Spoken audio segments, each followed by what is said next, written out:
يا أيها الذين آمنوا استعينوا بالصبر والصلاة إن الله مع الصابرين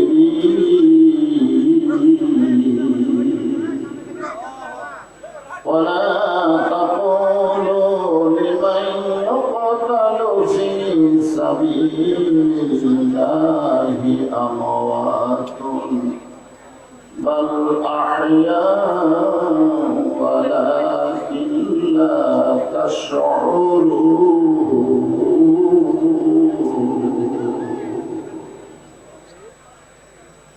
إن الله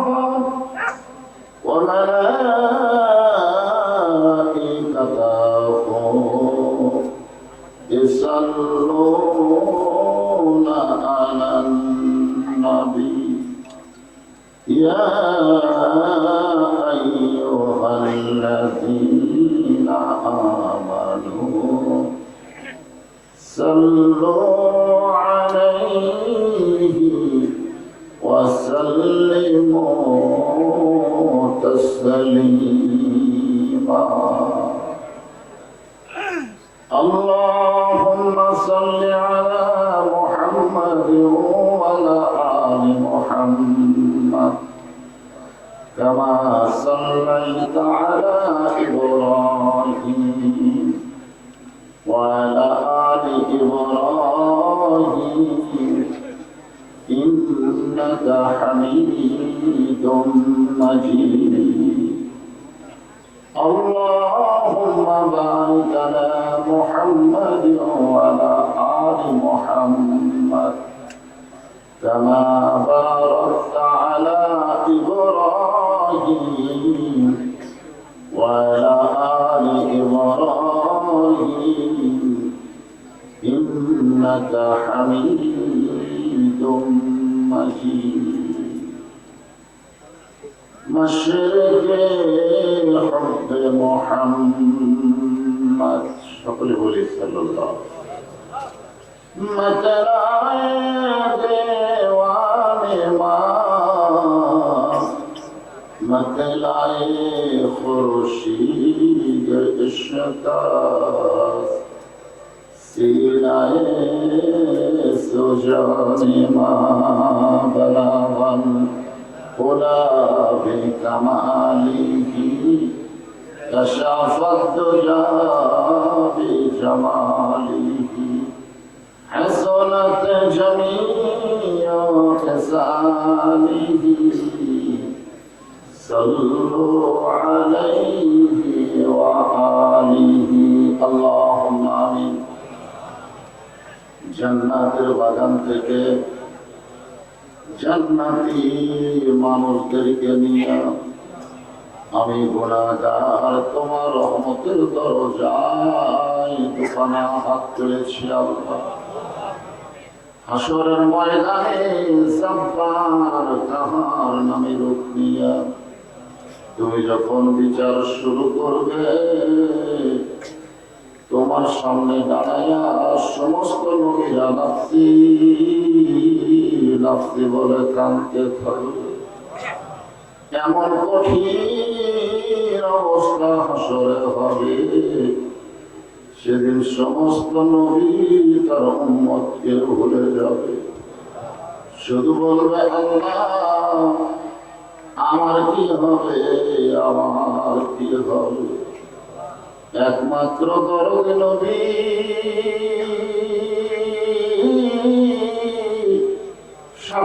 শাফাতের কান্দারি ইয়া রাব্বি হাবলি উম্মতি বলে সেজদায় পড়ে যায় সেই কঠিন মুসিবতের সময় আজকের এই মাহফিলকে ওসিলা করে আমাদের সবাইকে রাসূলের উম্মতের কাতারে আল্লাহ কবুল করে নিও سبحان ربك رب العزة عما يصفون والسلام على المرسلين والحمد لله رب العالمين لا إله إلا الله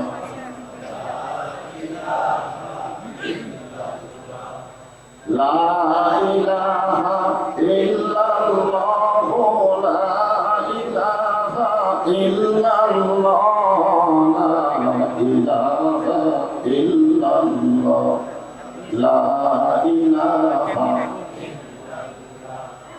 চাঁদ সূর্য গ্রহ তারা আল্লাহ নামের পাগল পারা চাঁদ সূর্য গ্রহ তারা আল্লাহ নামের পাগল পারা আমার আল্লাহ নামের এতই দয়া আল্লাহ নামের এতই মায়া লুকিয়ে আছেন হে আল্লাহ জোরে লা ইলাহা ইল্লাল্লাহ যারা আগে আছেন বসার চেষ্টা করে বসে সবাই বসে লা ইলাহা ইল্লাল্লাহ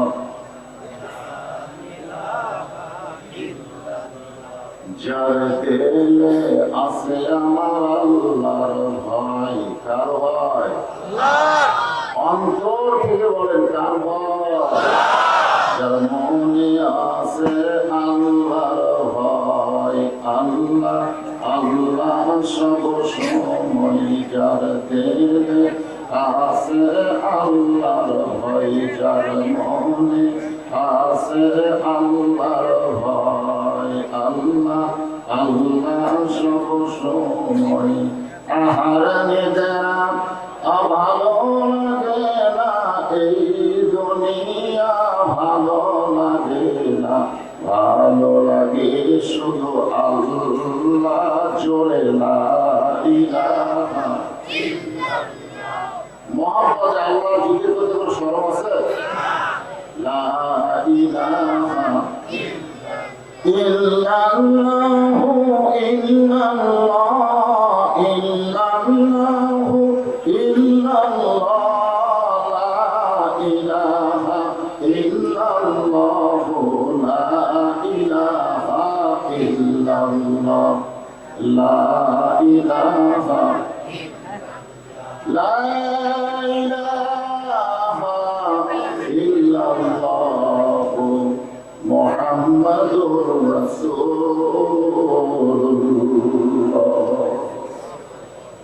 রাসূলের মহব্বতে জবান খুলে একটু জবান খুলে সকলে বলবেন সাল্লাল্লাহু আলাইহি ওয়াসাল্লাম আমরা যে নবীর প্রতি দুরূদ শরীফ পড়লাম সাল্লাল্লাহু আলাইহি ওয়াসাল্লাম এটা কি দুই ইবাদত না আপনি যতবারই দরুদ পড়েন আপনার কানে ফেরেশতা এগুলো লিখবে না দুই কানে দুইটা ফেরেশতা আছে না এদেরকে আল্লাহ কি জন্য রাখছে এদেরকে দায়িত্ব দেওয়ার কারণ হলো কিরামান কাতিবিনা ইয়ালামুনা মা তাফআলুন আপনি নামাজ পড়েন জিকির করেন হজ করেন যাকাত দেন এগুলো সব লেখা থাকবে কারণ এগুলো সব হচ্ছে আল্লাহর ইবাদত সবগুলো কাজ ইবাদত আর আপনারা যে দুরূদ শরীফ পড়লেন এটা কিন্তু ইবাদত নয় এটার নাম হলো মহব্বত এখন আপনাদের কাছে আমার দাম বেশি ইবাদতের ওজন বেশি না মহব্বতের ওজন বেশি হ্যাঁ বুঝে শোনা আল্লাহ রাসূল বলেছেন আমার সমস্ত উম্মতের সারা জীবন যে ইবাদত করেছে সেই ইবাদতের নেকি যদি এক পাল্লায় দেওয়া হয় আমার আবু বকরের মহব্বতের নেকি যদি অন্য পাল্লায় দেওয়া হয় সমস্ত ইবাদতের নেকির চাইতে এক রাতের মহব্বতের নেকির ওজন বেশি হবে এই দরুদ শরীফ পড়াটা হলো মহব্বত আপনি যখনই দরুদ পড়বেন এই কান্দের ফেরেশতা লিখবে না একজন ফেরেশতা এখানে আছে আপনার দৌড় শেষ হওয়ার সঙ্গে সঙ্গে আপনার নামে রাসূলের রওজা মোবারকে পৌঁছায় দিবে। এটা মনে মনে বললে হবে না, মনে মনে বললে ফেরেশতারা শুনবার হবে না, আর শুনবার না পারলে তো যাবেও না। সেই জন্য মোটামুটি একটু জোরে বলতে হবে। আমার কথাকে বুঝতে পারলে আপনি দিকের মনে মনে করেন, কোনো সমস্যা নেই। দৌড় শরীফটা মনে মনে পড়া যাবে না, একটু জবান খুলি বলা হবে।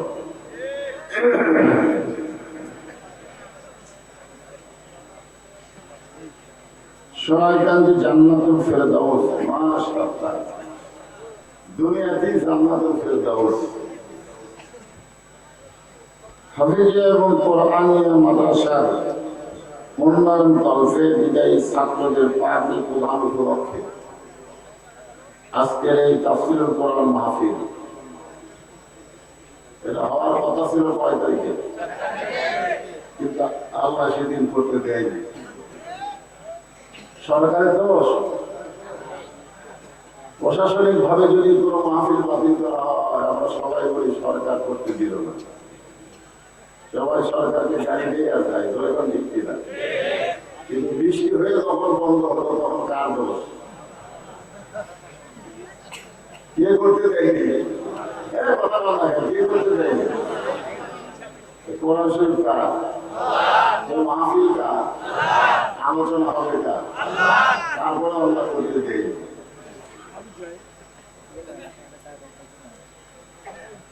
আজকে সেই মাহফিলটা হচ্ছে 20 তারিখে। আজকের এই মাহফিল আল্লাহ তাআলা যাকে সম্মানিত সভাপতির আসনে কবুল করেছেন, জনাব মোহাম্মদ কামরুজ্জামান নবাব, উনি কি আছেন? মাশাআল্লাহ। আজকের এই মাহফিলের সম্মানিত সভাপতিকে অন্তরের অন্তঃস্থল থেকে আমি শুভেচ্ছা জ্ঞাপন করছি। যেগুলো ছেলে জানায় আছে, তোরা বসো না কেন বাবা? বসো বসো। আসলে এই বয়সের ছেলেরা এমন পর্যায়ে চলে গেছে, এমন পর্যায়ে তারা চলে গেছে, স্বয়ং জিবরাইল এসেও যদি ওয়াজ দিয়ে এদেরকে ভালো করা যাবে না। বর্তমানে আমাদের বাংলাদেশের যুবকদেরকে ভালো করতে গেলে ওয়াজ দিয়ে কাম হবে না। ওয়াজ দিয়ে কাম হবে? ওয়াজ দিয়ে কিছু হবে না। যুবকদের হাতে যে জিনিস পড়ে গেছে, নাম হলো 4G মোবাইল। দরজা জানলা বন্ধ করে ওরা কাম করে, আর মনে মনে করে কেউ দেখলো না। যখন বাংলাদেশের কোন ইমানদার মনে মনে করে কেউ দেখেনি, বুঝবে সে বেঈমান হয়ে গেছে। বেঈমান হতে গেলে বেশি কিছু লাগে না, খালি বলবে আমি অকাম অকাম করতেছি, দরজা জানলা বন্ধ করে কেউ দেখেনি, তাহলে বলবেন বেঈমান হয়ে গেছে। কেউ না দেখলেও কে দেখে? দুই কান্দের ফেরেশতা কি করে? দেখে। আর আল্লাহ দেখে। তরুণ যুবকদের বলবো, তোমরা বসো, তোমাদের জন্যই তোমরা বলো। বক্তা বুড়া হয়ে কি হবে? ওরা বলে তোমাদের জন্য বসো।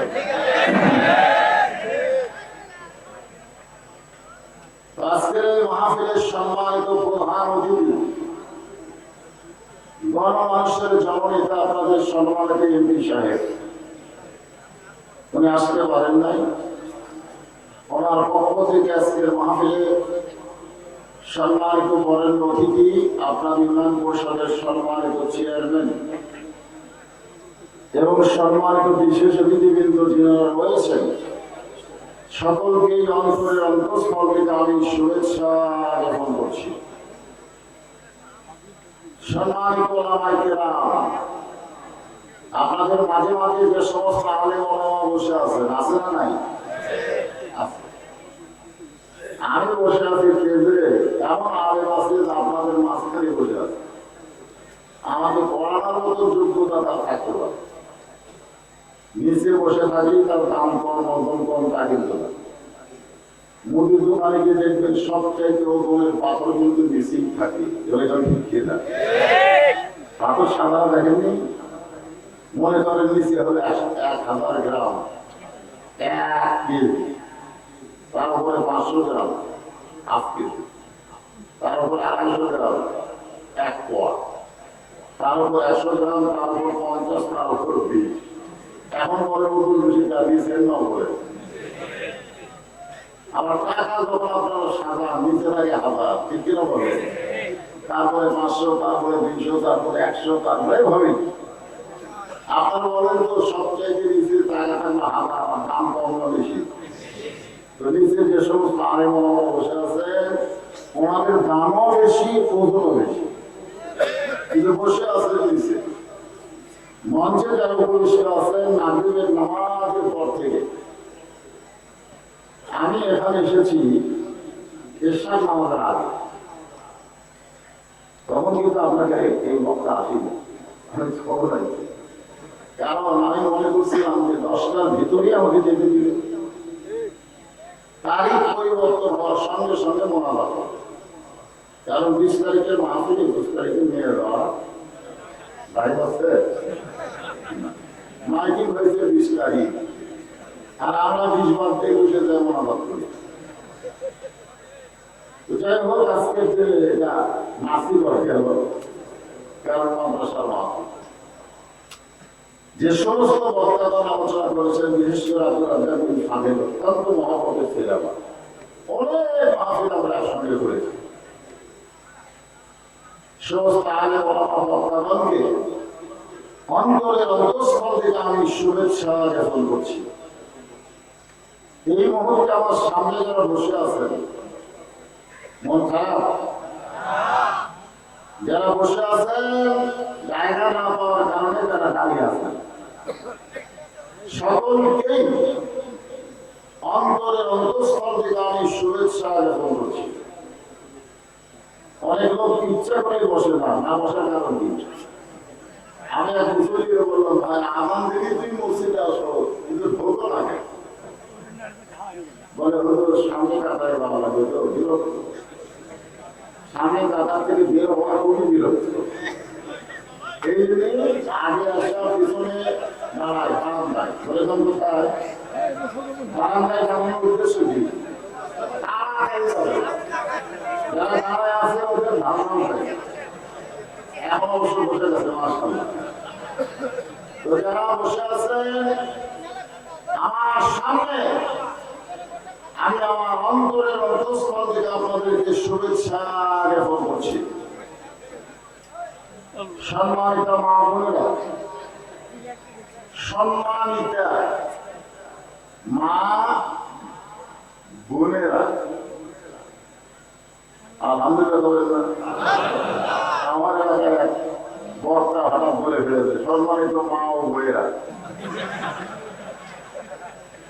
আইলে মেয়া মানুষের রাগ, কিন্তু ওই মাহফিলে বক্তা ভুল ছিল। আমার সম্মানিত মা বোনেরা, পর্দার অন্তরালে বসে বসে যারা আলোচনা শুনতেছেন, আমি তাদেরকেও শুভেচ্ছা জ্ঞাপন করে এই মুহূর্তে আপনাদের কাছে জানতে চাচ্ছি আপনারা কেমন আছেন।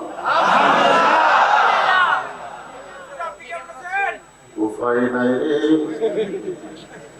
উপায় নাই রে মানুষ, উপায় নাই। আলহামদুলিল্লাহ বলা সারা উপায় নাই। আপনারা ইউটিউবে দেখছেন ফিলিস্তিনের একজন মুজাহিদকে ইসরায়েলের ইহুদি গুলি করছে, তার দেহ থেকে রক্তক্ষরণ হচ্ছে।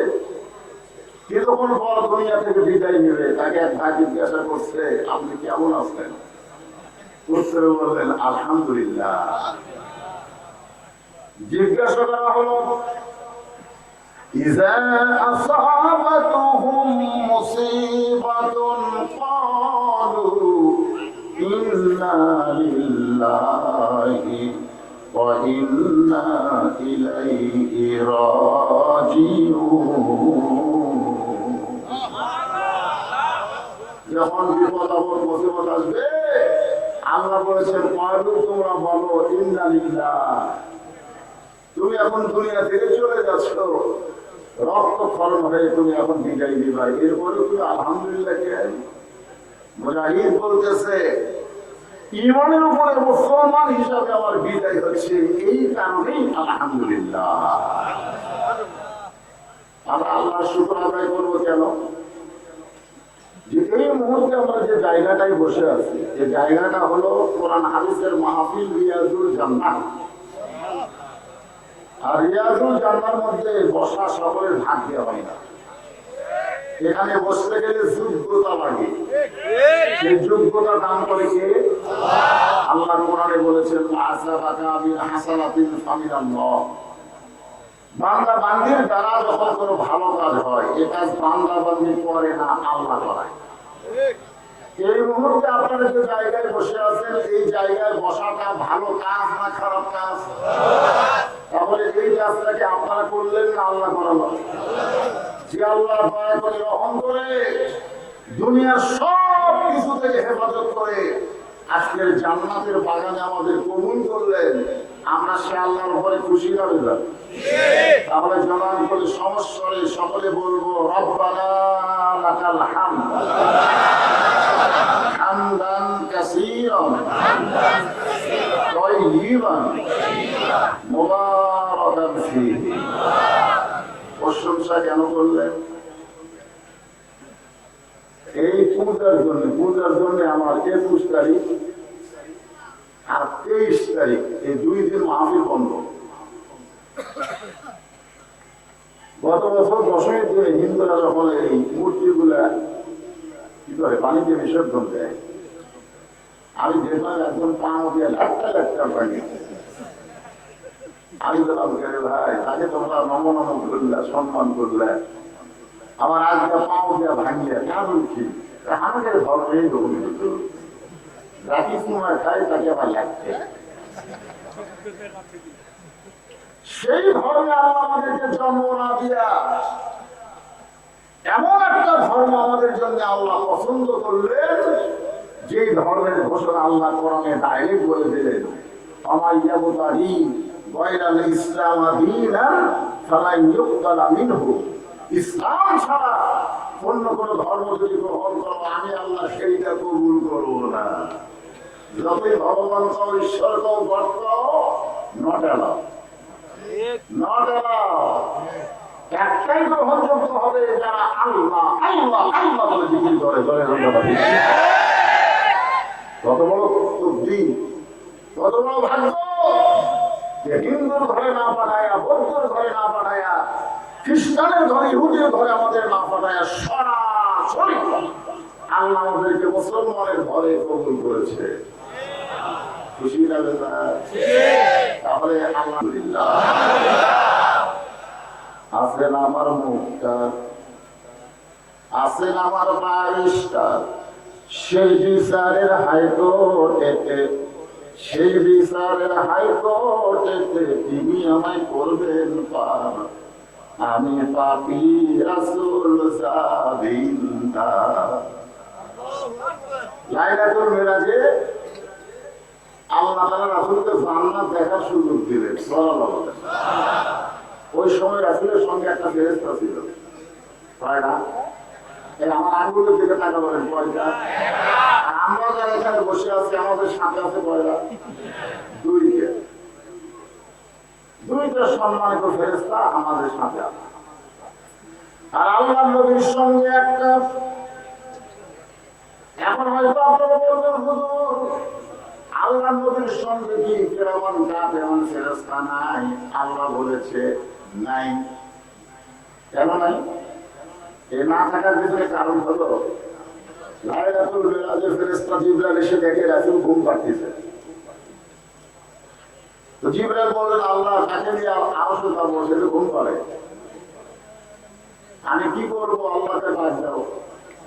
ফেরেশতা জিবরাইল বলে কেমনে ডাক দিব? কিভাবে ডাক দিব? আল্লাহ বললেন তোমার জিহ্বাটা বের করে আমার দোস্তের পায়ের তালুতে শুরু করে দাও। সমস্ত ফেরেশতার সর্দার জিবরাইল জিহ্বা বের করে নবীর পায়ের তালুতে শুরু করে দিয়ে যদি চেতন করে, সেই নবীর কান্দে চলার যোগ্যতা কোন ফেরেশতা। এই জন্য আমাকে সালাম দিয়ে বলতে হবে আসসালামু আলাইকুম আর নবীরে সালাম দিলে বলতে হবে আসসালামু আলাইকা, আসসালামু আলাইকা ইয়া রাসূলুল্লাহ। ঠিক না? আর যদি 1 বছর 2 বছর বহু বছর হবে, তা মানে 1, তুমা মানে 2, কুম মানে বহু। ফেরেশতা জিবরাইল বললেন, ইয়া রাসূলুল্লাহ, আল্লাহ আপনাকে জান্নাতের মধ্যে ঢুকিয়ে দিলেন, যদি আপনি জান্নাত থেকে বের না হন, আল্লাহ আপনাকে জান্নাত থেকে বের করে দিবে না। কারণ আল্লাহ বলেছেন, সালামুন আলাইকুম তিবতুম ফাদখুলুহা খালিদিন। সবাই বলবে, সবাই আল্লাহ আকবার বলবেন। কারণ 3টা তাসবিহ আল্লাহ শ্রেষ্ঠ তাসবিহ। রাসূল বলেছেন, যার জবান থেকে 3টা তাসবিহ সবসময় উচ্চারণ হয়, সে যত বড়ই পাপী হোক না কেন, মরার সময় মুসলমান হয়ে তার মৃত্যু হয়। তার মধ্যে একটা হলো সুবহানাল্লাহ, একটা হলো আলহামদুলিল্লাহ, আর একটা হলো আল্লাহু আকবার। আপনি সারা জীবন সুবহানাল্লাহ আলহামদুলিল্লাহ জিকির করবেন, আল্লাহ খুশি হবে, কিন্তু শয়তান বেজার হবে না। আপনি সুবহানাল্লাহ সুবহানাল্লাহ সুবহানাল্লাহ বলেন, কে খুশি? কিন্তু শয়তান বেজার হবে না। কিন্তু যখন আল্লাহু আকবার বলবে, আল্লাহ রাসূল বলে, শয়তান এত বেজার হয়, এই ধুরি শোনার সঙ্গে সঙ্গে মারে ধুর, এত করে শয়তান দৌড় দেয়, পেছন দিকটা বাতাস বের হয়। আমাদের বাংলাদেশে আল্লাহু আকবার কমে গেছে, জোরে কোন কথা ঠিক কি না? আপনি মসজিদে আযান দেন, আল্লাহু আকবার আল্লাহু আকবার আযান দেন, আপনি মুয়াজ্জিন, আপনি বেতন পাবেন। কিন্তু 100 জন মুয়াজ্জিন যদি আসে রাস্তায় আল্লাহু আকবার আযান দেয়, পুলিশ দৌড়ে সব অ্যারেস্ট করবে, জোরে কোন ঠিক না? ভিন্ন ভিন্ন থাকে, একত্র হয়ে গেল। এই আল্লাহু আকবারকে শয়তান এত ভয় পায়, যারা শয়তানি দল করে তারাও ভয় পায়। জোরে কোন কথা ঠিক না? এই জন্য যখন কোরআনের তেলাওয়াত হবে, ওয়াক্তা বলার আগেই আপনারা বলবেন আল্লাহু আকবার। হয়তো বলবেন, হুজুর কেন বলবো, কেন বলবো আল্লাহু আকবার? আল্লাহ কোরআনে বললেন, ইন্নামাল মুমিনুনা আল্লাযীনা ইযা যুকিরাল্লাহু ওয়াজিলাত কুলুবুহুম ওয়া ইযা তুলিয়াত আলাইহিম আয়াতুহু زادتهم إيمانا وعلى ربهم يتوكلون. এখন যখন কোরআন তেলাওয়াত হয়, আল্লাহ বলেছেন তেলাওয়াতের পাওয়ারে বান্দা বান্দির ঈমান বেড়ে যায়। আপনারা বলেন তো, ঈমান বাড়ার লক্ষণ কি চুপ থাকা? চুপ থাকা। বর্তমানে বাংলাদেশের মানুষ কথা কয় চুপ চুপ। এই চুপ থাকার কারণে ভারতের পূজার বাদ্য ওই পূজা দেখার জন্য হিন্দুদের অনুষ্ঠান যাওয়া লাগবে না, আপনার ঘরের মধ্যে পূজার বাদ্য বাজতেছে। আপনি ঈশার নামাজ পড়ে নিয়ত করছেন, আমার বেগম হয়তো গায়ে নামাজে বসে তসবিহ জিকির করতেছে, আমি ঈশা বললাম মসজিদে, আমার বউ বসতে বাড়িতে। এই নিয়ত করে কেমন বাড়িতে না দিলেন, ঘরের মধ্য থেকে হরি হরি হরি হরি লো লো লো লো। আপনি চল করছেন কে? আমি মুসলমান, আমার ঘরে হিন্দুদের পূজার মধ্যে খেয়ে আপনি ভুলকি দিয়ে দেখতেছেন, আপনার বউ টান পাল্টা দেখতেছে, তো এখন কি দরকার? নাউযুবিল্লাহ বলা হবে না, বইয়ের খবর দিন। এর ঘোড়া কিন্তু বন্ধ হবে না, ঘোড়া বন্ধ করার মন্ত্র হবে না, না ঘুরবে কেন? ঘোরাঘুরি কেন করবে? মাহফিল কমিটির লোকজনকে আমি বলবো, তার ঘোরাঘুরির জন্য রাস্তা ভেতর করে দেবে।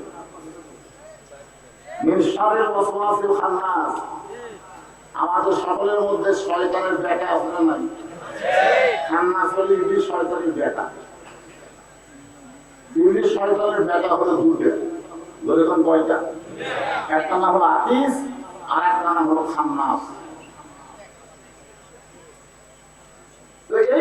কাজটা আছে মানুষের ভিতরে। শয়তান খুবই চেষ্টা করছে আপনাকে মসজিদে ঢুকতে দিবে না, খুব চেষ্টা করছে। কিন্তু আপনি যখন উজু করে মসজিদের মধ্যে ঢুকলেন তখন শয়তান আফসোস করে, আরে এত চেষ্টা করলাম তো আল্লাহর বান্দাকে আল্লাহর ঘর থেকে আমি বাহিরে রাখতে পারলাম না। তখন খান্নাস বলে, আব্বা কাঁদবেন না, কাঁদবেন না, ভিতরে ঢুকলেও আমি ভিতরে ঢুকতে দেব না। খান্নাস মারাত্মক, যে ভিতরে ঢুকলেও আমি ভিতরে ঢুকতে দেব না। মসজিদের মধ্যে ঢুকেছে কিন্তু নামাজের মধ্যে আমি ঢুকতে দেব না। আজকে এখানে যারা বসেছেন এই খান্নাস আপনাদেরকে ডিস্টার্ব করবে। কোরআনের মাহফিলের মধ্যে ঢুকেছে কিন্তু কোরআনের ভিতরে ঢুকতে পারবে না। বলে কোন কথা ঠিক কিনা? ওয়াজ শোনার জন্য কোরআন নয়, বাস্তব জীবনে আমল করার জন্য আল্লাহ কোরআন।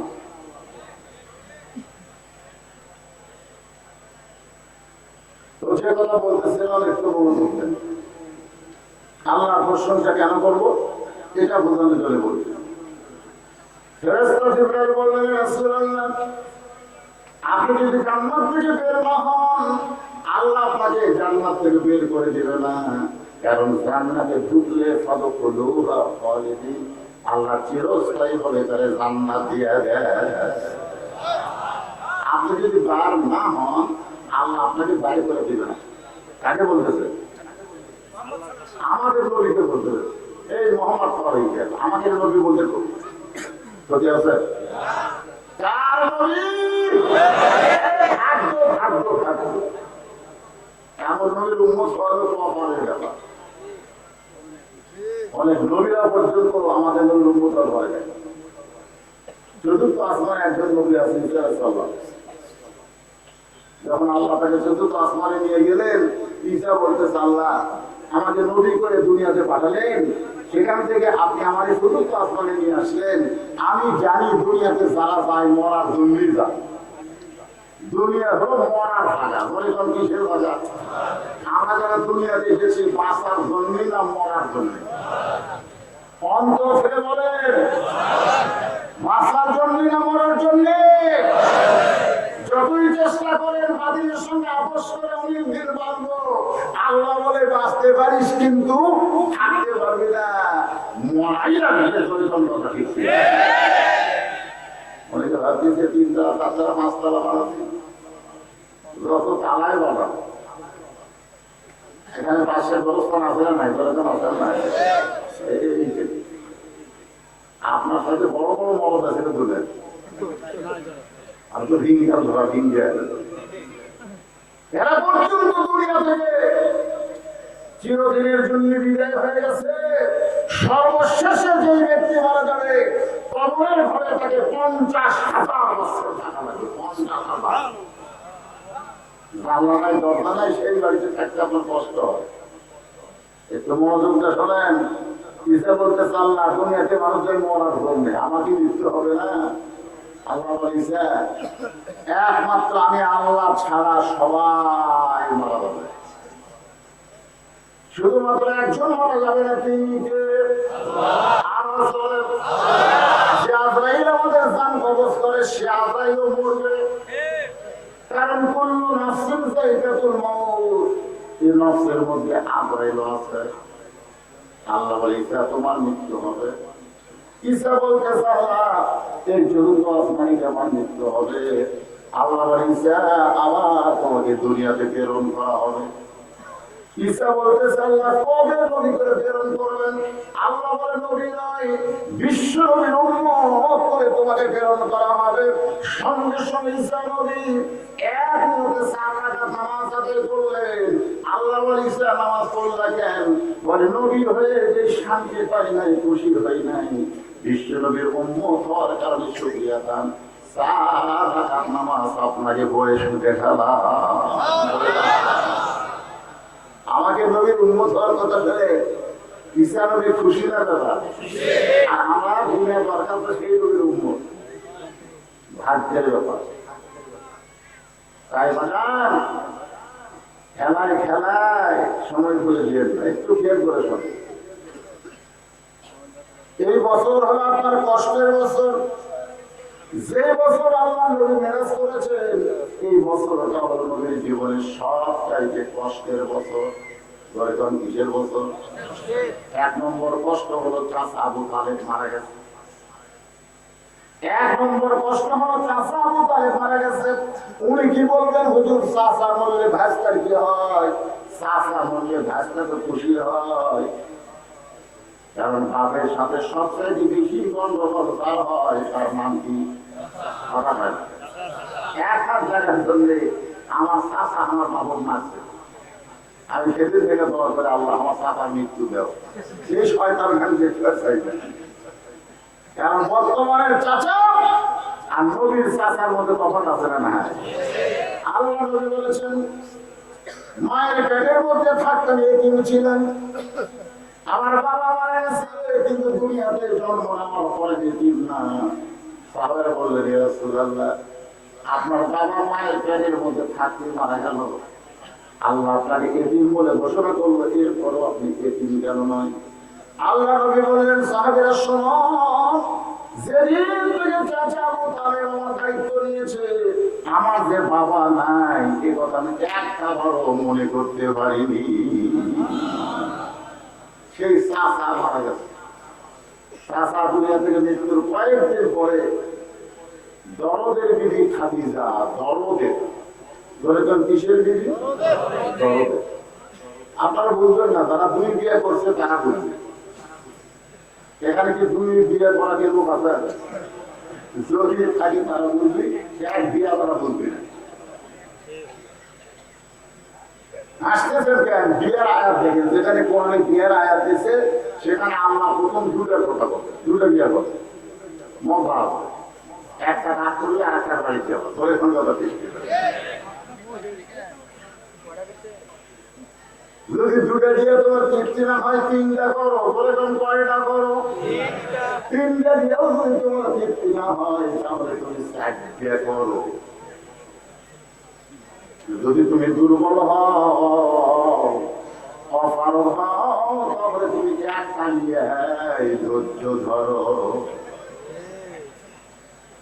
আল্লাহ রাসূল মা খাদিজা যতদিন জীবিত ছিলেন ততদিন দ্বিতীয় কোনো বিবাহ করেন নাই, কারণ খাদিজা হল দরদের বিবি। দরদের কি বিবি? ৬৩ বছর মা খাদিজার বয়স, নবীর বয়স তখন ৪৮ বছর। খাদিজা বলতেছে, ইয়া রাসূলুল্লাহ, এই বুড়িটার সঙ্গে সংসার করতে করতে আপনার যৌবন শেষ হয়ে গেল, আপনি আর একটা বিয়ে করেন। আল্লাহ রাসূল বললেন, খাদিজা, যেদিন বিবাহের সময় আমার চাচা আপনার হাতে আমাকে তুলে দিল, কারণ প্রত্যেকটা বিবাহে বউকে স্বামীর হাতে তুলে দেয়, আর আমার ভাগ্য এত খারাপ ছিল, আমার চাচা আপনার হাতে আমাকে উঠাইয়া দিল। আমি খেয়াল করে দেখেছি আপনি শুধু আমার বিবি না, আপনি হলেন আমার ঘর। আপনি যতদিন থাকবেন দুনিয়ায়, আমি রাসূল যতদিন দ্বিতীয় বিয়ে করব না। সেই খাদিজা দুনিয়া থেকে বিদায় গেল। কয় কষ্ট হলো? দ্বিতীয় কষ্ট হলো তায়েফের ময়দানে। তায়েফবাসী নবীকে এত পাথর মারলো, গোটা দেহ রক্তাক্ত হলো। এই তিনটা কষ্টের পরে আল্লাহ তাআলা নবীকে আরশে নিয়ে গেছে। কোরআন শরীফের মধ্যে আল্লাহ বলেছেন, সুবহানাল্লাযী আসরা বিআবদিহি লাইলাম মিনাল মাসজিদিল হারাম ইলাল মাসজিদিল আকসা। বর্তমানে ইহুদিরা মুসলমানের যে মসজিদকে নিয়ে টালমাহা করতেছে, ওটা ইহুদি খ্রিস্টানদের ঘর নয়, ওটা আল্লাহর ঘর। জোরে কথা ঠিক না? আর আল্লাহর ঘরে একমাত্র ওয়ারিশ হচ্ছে মুসলমান। রাসূল তো কাবাতির মধ্যে হিজরত করছিল না? আপনার কোন রাসূল কাবা মক্কা থেকে মদিনা হিজরত করেনি? মক্কা থেকে বিজয় হলো, সেদিন সাহাবারা বলতেছে, ইয়া রাসূলুল্লাহ, যে কাবার দিকে মুখ করে মদিনা থেকে এতদিন নামাজ পড়লাম, আমরা সেই কাবার তাওয়াফ করতে চাই। তাওয়াফ মানে কি? আল্লাহ রাসূল আমির হলে সাহাবীরা নবীর পিছনে পিছনে তাওয়াফ করতেছে। চার পা ধরি রাসূল বলেন, থামো। সাহাবীরা বলেন, বললেন 7 পাকে একটা আওয়াজ, তো 4 পাক বলে থামতে বললেন কে? রাসূল বললেন যে কাবা আমরা আওয়াজ করতেছি, কাবার ভিতরে খবর জানো? সাহাবারা বললেন কাবা হচ্ছে আল্লাহর ঘর, এর ভিতরে খবর কি? রাসূল বললেন ঠিক আছে, যা করছি করছি, আমি দরজা খোলো। কাবা ঘরের দরজা খোলা হলো। আল্লাহ রাসূল কাবা ঘরের মধ্যে ঢুকে বলে চিৎকার দিয়ে দৌড় করে হুজুর আফসোস করে কেন এমন করতেছেন? রাসূল বলে দেখো সাহাবীরা, আমরা কাবা ঘরের কাছে ছিলাম না, কাফেররা ইচ্ছা মতো কাবার ভিতরে মূর্তি ঢুকাছে। ভিতরে কি ঢুকাছে? 360টা মূর্তি কাবা ঘরের মধ্যে ঢুকাছে। তার মানে বোঝা গেল আল্লাহর ঘর একমাত্র আল্লাহ ছাড়া কেউ ভালো রাখতে পারে। বাইতুল মুকাদ্দাস কার ঘর? সে আল্লাহর ঘরের জন্য মুসলমানেরা 100 বছর, 1-2 বছর না 100 বছর ধরে তারা যুদ্ধ করতেছে আল্লাহর ঘর তাদের দখল নেওয়ার জন্য। যে ঘর এমন একটা ঘর, সমস্ত নবী রাসূল সেই ঘরের মধ্যে নামাজ পড়েছে।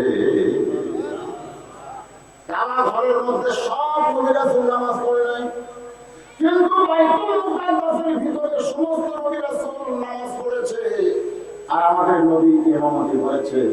ওই বাইতুল মুকাদ্দাসে নামাজ পড়ার কারণে আমাদের নবী আল্লাহ তাআলা ইমামুল আম্বিয়া, ইমামুল মুরসালিন ডিগ্রি দিয়েছে। এটা শুধু ফিলিস্তিনের মুসলমানের দরকার না, আমাদেরও দরকার। আজকে ফিলিস্তিনের মুসলমান রক্ত দেয়, জীবন দেয়, বাংলাদেশের মুসলমান আফসোস পর্যন্ত করে না। বলে কথা ঠিক না? গোটা পৃথিবীর মুসলমান এক হয়ে সামান্য কয়টাই ঘুরবে। ইরান বলেছে ইসরায়েল থেকে ঘুরি তারা 1 ঘন্টা লাগবে। কয় ঘন্টা? 1 ঘন্টাও লাগবে। সামান্য কয়েকজন জাগির আছে, জাগির বলে এই জাগিরটাকে এখন আল্লাহ ঘরওয়ালা দখল নেওয়ার চায়। আসেন মূল আলোচনার দিকে। হুজুর, আপনি যদি আল্লাহর জান্নাত থেকে বের না হন, আল্লাহ আপনাকে জান্নাত থেকে বের করে দিবে না। সঙ্গে সঙ্গে নবী বললেন, জিবরাইল, যেই কথা একবার বলেছো এই কথা তুমি দ্বিতীয়বার বলতে পারবে না। জিবরাইল কয়েক ধাপ পিছনে, কারণ রাহমাতুল আলামিন নবী রাগ করছে। সুবহানাল্লাহ। একবার বলেছো এই কথা দ্বিতীয়বার বলতে পারবো না। আমি নবী আল্লাহর ঘরে থাকার জন্য, জান্নাতে থাকার জন্য ঢুকি নাই, আমি জান্নাত দেখার জন্য ঢুকেছি। আমার উম্মতের জন্য আল্লাহ কেমন জান্নাত বানাইছে ওইটা দেখার জন্য আমি নবী সেই দিন থাকার জন্য জান্নাতে ঢুকবো যেদিন আমার সমস্ত উম্মতেরা জান্নাতি হবে। যেই নবী জান্নাতে যায় আমাদের কথা বলেন না, সেই নবী খালি নবী না, সেই নবী হলো আমাদের নেতা। আমার নেতা, তোমার নেতা বিশ্বনবী মুস্তাফা। আর এখন যাদেরকে আমরা নেতা বলি এরা সংসদে জড়িয়ে আমাদের কথা মনে রাখে না। ধরে কথা ঠিক কি? এই ধরে যাকে তাকে নেতা বলা যাবে না। মুসলমানের নেতা হলো একজন, তিনি হলেন সাইয়্যিদুনা মুহাম্মদুর রাসূলুল্লাহ সাল্লাল্লাহু আলাইহি সাল্লাম। আল্লাহর প্রশংসা করার 3 নম্বর কারণ হলো, যেই কিতাব থেকে আপনার তাফসীর শুনবেন, তাফসীরুল কোরআন মাহফিল নাম দিয়েছেন, একটু তাফসীর শোনার দরকার আছে না নাই? এবারে আছে না নাই? তাফসীর শোনার মন ব্যবস্থা লাগবে বাচ্চারা। তাফসীর আমি যে আয়াতে কারিমা তেলাওয়াত করেছি সূরা বাকারা থেকে, ইয়া আইয়ুহাল্লাযীনা আমানুস্তাঈনু বিস-সাবরি ওয়াস-সালাহ ইন্নাল্লাহা মা'আস-সাবিরিন। এটা 1 নম্বর আয়াত। একটু মনোযোগ দিয়ে শুনবেন। আপনাদের এলাকার পরিবেশটা ভালো বস্তু দিলেন, ওটা বসা হয়ে যাবে। কি জানবেন না? কি জানবেন? আল্লাহ তোমার মাহফিল থেকে জান্নাতের টুকরার ভিতর থেকে যারা উঠে যায়, তারা নিজে উঠতেছে না, শয়তান এদেরকে গলা ধাক্কা টাকা দিয়ে তুলতেছে বলে কথা দেখতে কি ঘন ঘন পেশাব লাগতেছে, পেশাব লাগে। এই কোরআন একটা ঔষধ, জানেন আপনারা?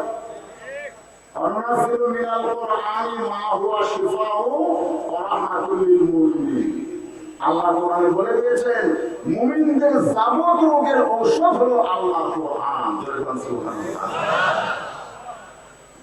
বেয়াদবি করতেছে, এমন একটা কিতাব থেকে তাফসীর হবে যে কিতাবের প্রথমে আল্লাহ বলেছে সালিকাল কিতাব লা রাইবা ফীহ। এইটুকু বললেই যথেষ্ট হতো, কিন্তু আল্লাহ বলে দিলেন হুদাল লিল মুত্তাকিন। তাই হারে সবাই কোরআন থেকে হেদায়েত পাবে না, কোরআনের হেদায়েত পেতে গেলে মুত্তাকি হওয়া লাগবে। ধরে কথা ঠিক দিয়ে রাখে মুত্তাকি হতে পারে না। মুত্তাকি বিশ্লেষণ কি, ব্যাখ্যা কি? দেখে নেয় আল্লাহ, দেখে নেয় জান্নাত, দেখে নেয় এগুলোর প্রতি আমাদের বিশ্বাস আছে না নাই? ধরে তো আছে না? হ্যাঁ, এটা আমার মুত্তাকির 1 নম্বর বৈশিষ্ট্য। একটু মনোযোগ দিয়ে কথাগুলো শুনবেন। তোমরা মাগরিবের নামাজও পড়ে নাই, ঈশার নামাজও পড়ো নাই, কোরআনের মাহফিলে বসে আছো, আফসোস করো না। আজকের আলোচনা শোনার পরে ফজর থেকে তুমি যদি নামাজ পড়ো, বাকি জীবনে যত নামাজ পড়ো নাই আল্লাহ সব গুনাহ মাফ করে দিবে। তাই বলবো বাবা যে একটু মনোযোগ দিয়ে শোনা। আল্লাহ বললেন ইয়া আইয়ুহাল্লাযীনা আমানু, যারা আমাকে বিশ্বাস স্থাপন করেছো। সাহাবারা বললেন ইয়া রাসূলুল্লাহ, যারা আল্লাহকে বিশ্বাস স্থাপন করে তাদের কোয়ালিটি কি, তাদের গুণ কি? আল্লাহ রাসূল বললেন ইকরার বিল লিসান, সবাই বড় লাগবে আল্লাহ, জোরে করে কি আল্লাহ।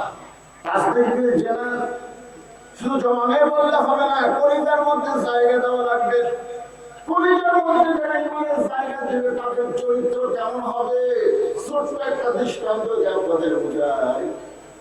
রোম সম্রাট কাইসার নাম শুনতেন? সেই সময় 2টা পরাশক্তি ছিল, একটা হলো পারস্য আর একটা হলো রোম। রোমের যিনি সম্রাট ছিল তার নাম হলো কাইসার, আর পারস্যের সম্রাটের নাম হলো কিসরা। বর্তমানে যেরকম 2টা পরাশক্তি, একটা হলো আমেরিকা, একটা হলো রাশিয়া, সেই সময় 2টা পরাশক্তির একটার নাম হলো রোম।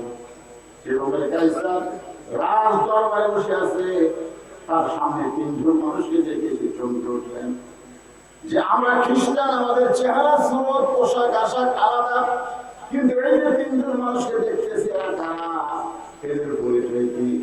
সৈন্যগুলো বলতে এটা হবে না, আমাদের রোম দেশের মধ্যে এরা ঘুরতেছিল, এদেরকে সঙ্গে হওয়ার কারণে আমরা ধরে নিয়ে আসলাম, আপনি এদের থেকে জিজ্ঞাসা করেন কারা কারা। রোম সম্রাট কাইসার বললেন, রে 3 জন অচেনা মানুষ, তোমরা কারা, তোমাদের পরিচয় কি? সঙ্গে সঙ্গে 3 জন কোরআন থেকে তেলাওয়াত করলেন, মিল্লাতা আবিকুম ইব্রাহিম ওয়া সাম্মাকুমুল মুসলিমিন। কি পরিচয় দিল? আমাদের পরিচয় হলো আমরা মুসলমান। আমাদের জাতির পিতার নাম হলো ইব্রাহিম, যিনি আমাদের নাম রেখেছে মুসলমান।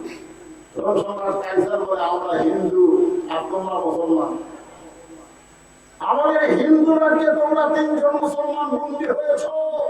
যদি তোমরা বাঁচতে চাও, যদি তোমরা বাঁচতে চাও, তাহলে এই মুহূর্তে তোমরা বলো আল্লাহ রাসূল মানি না।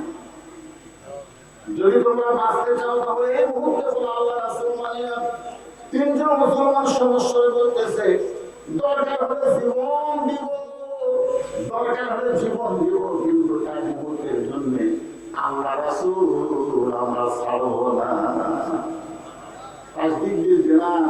পরিবার মধ্যে যখন ঈমান ঢুকে যায়, সেই লোকটার কাছে জীবনের চাইতে ঈমানের দাম অনেক বেশি। আজকে রাজশাহীর মানুষের কাছে আমি জানতে চাই, আপনাদের কাছে জীবনের দাম বেশি না ঈমানের দাম বেশি? বুঝাশোনা করে পরীক্ষা হবে, কিন্তু পরীক্ষা হবে। আল্লাহ বলেছেন বিনা পরীক্ষায় ছেড়ে দেওয়া হয় না। তোমাদের সুন্দর আমলের পরীক্ষা হবে, সেই পরীক্ষায় আমাদের পাস করা লাগবে। ঈমান আর জীবন, এই 2টাকে খেয়াল করবেন। আমাদের কাছে জীবনের দাম বেশি না ঈমানের দাম বেশি? কাদের কাছে জীবন চাই, জীবনের দাম বেশি, দুই হাত তুলে আল্লাহকে দেখা।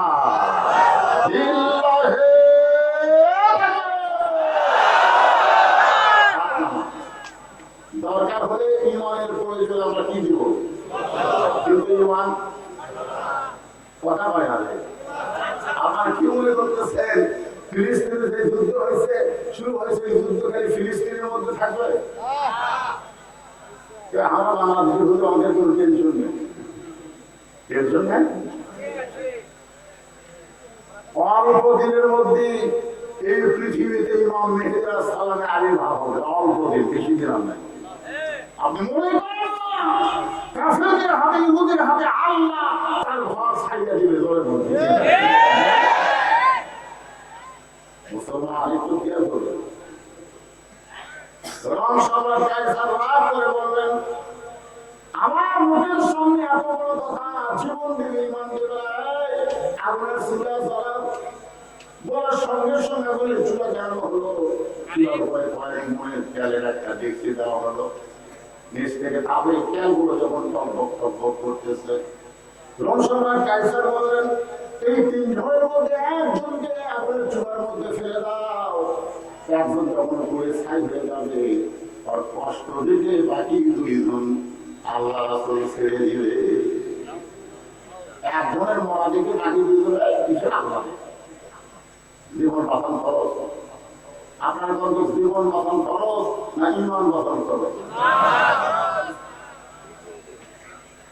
তিন ভাইয়ের মধ্যে একজনকে যখন আগুনের চুলার দিকে নিয়ে যায়, ও মুসকি মুসকি হাসে।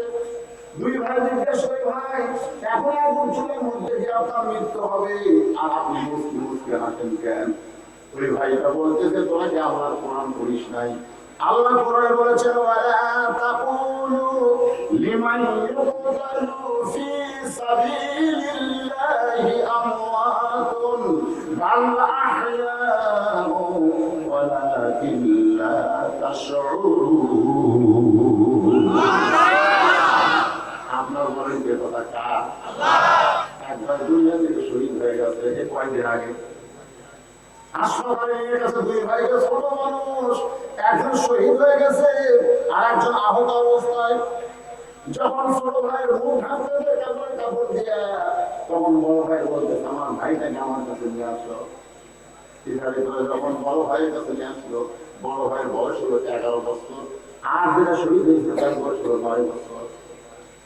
এখন 11 বছরের ফিলিস্তিনের বাচ্চা 9 বছরের ভাইয়ের কপালে একটা চুম্বন দিয়ে বলে, ভাই তুমি জান্নাতে চলে গেছো, আমিও তোমার পথে যাবার চাই। বাংলাদেশের ভাই একটা সন্তান জন্ম দেয়, আর ফিলিস্তিনের ভাই একটা মুজাহিদ জন্ম দেয়। ঘোরাফেরা করছি, মোবাইল নিয়ে ঘোরো আর টাইপি মারো, বিস্কল মারো, সুন্দর নারী যেতে পরে আমার দিন কেমনা করে বলে বলে এই ঘোরাফেরা থাকবে না।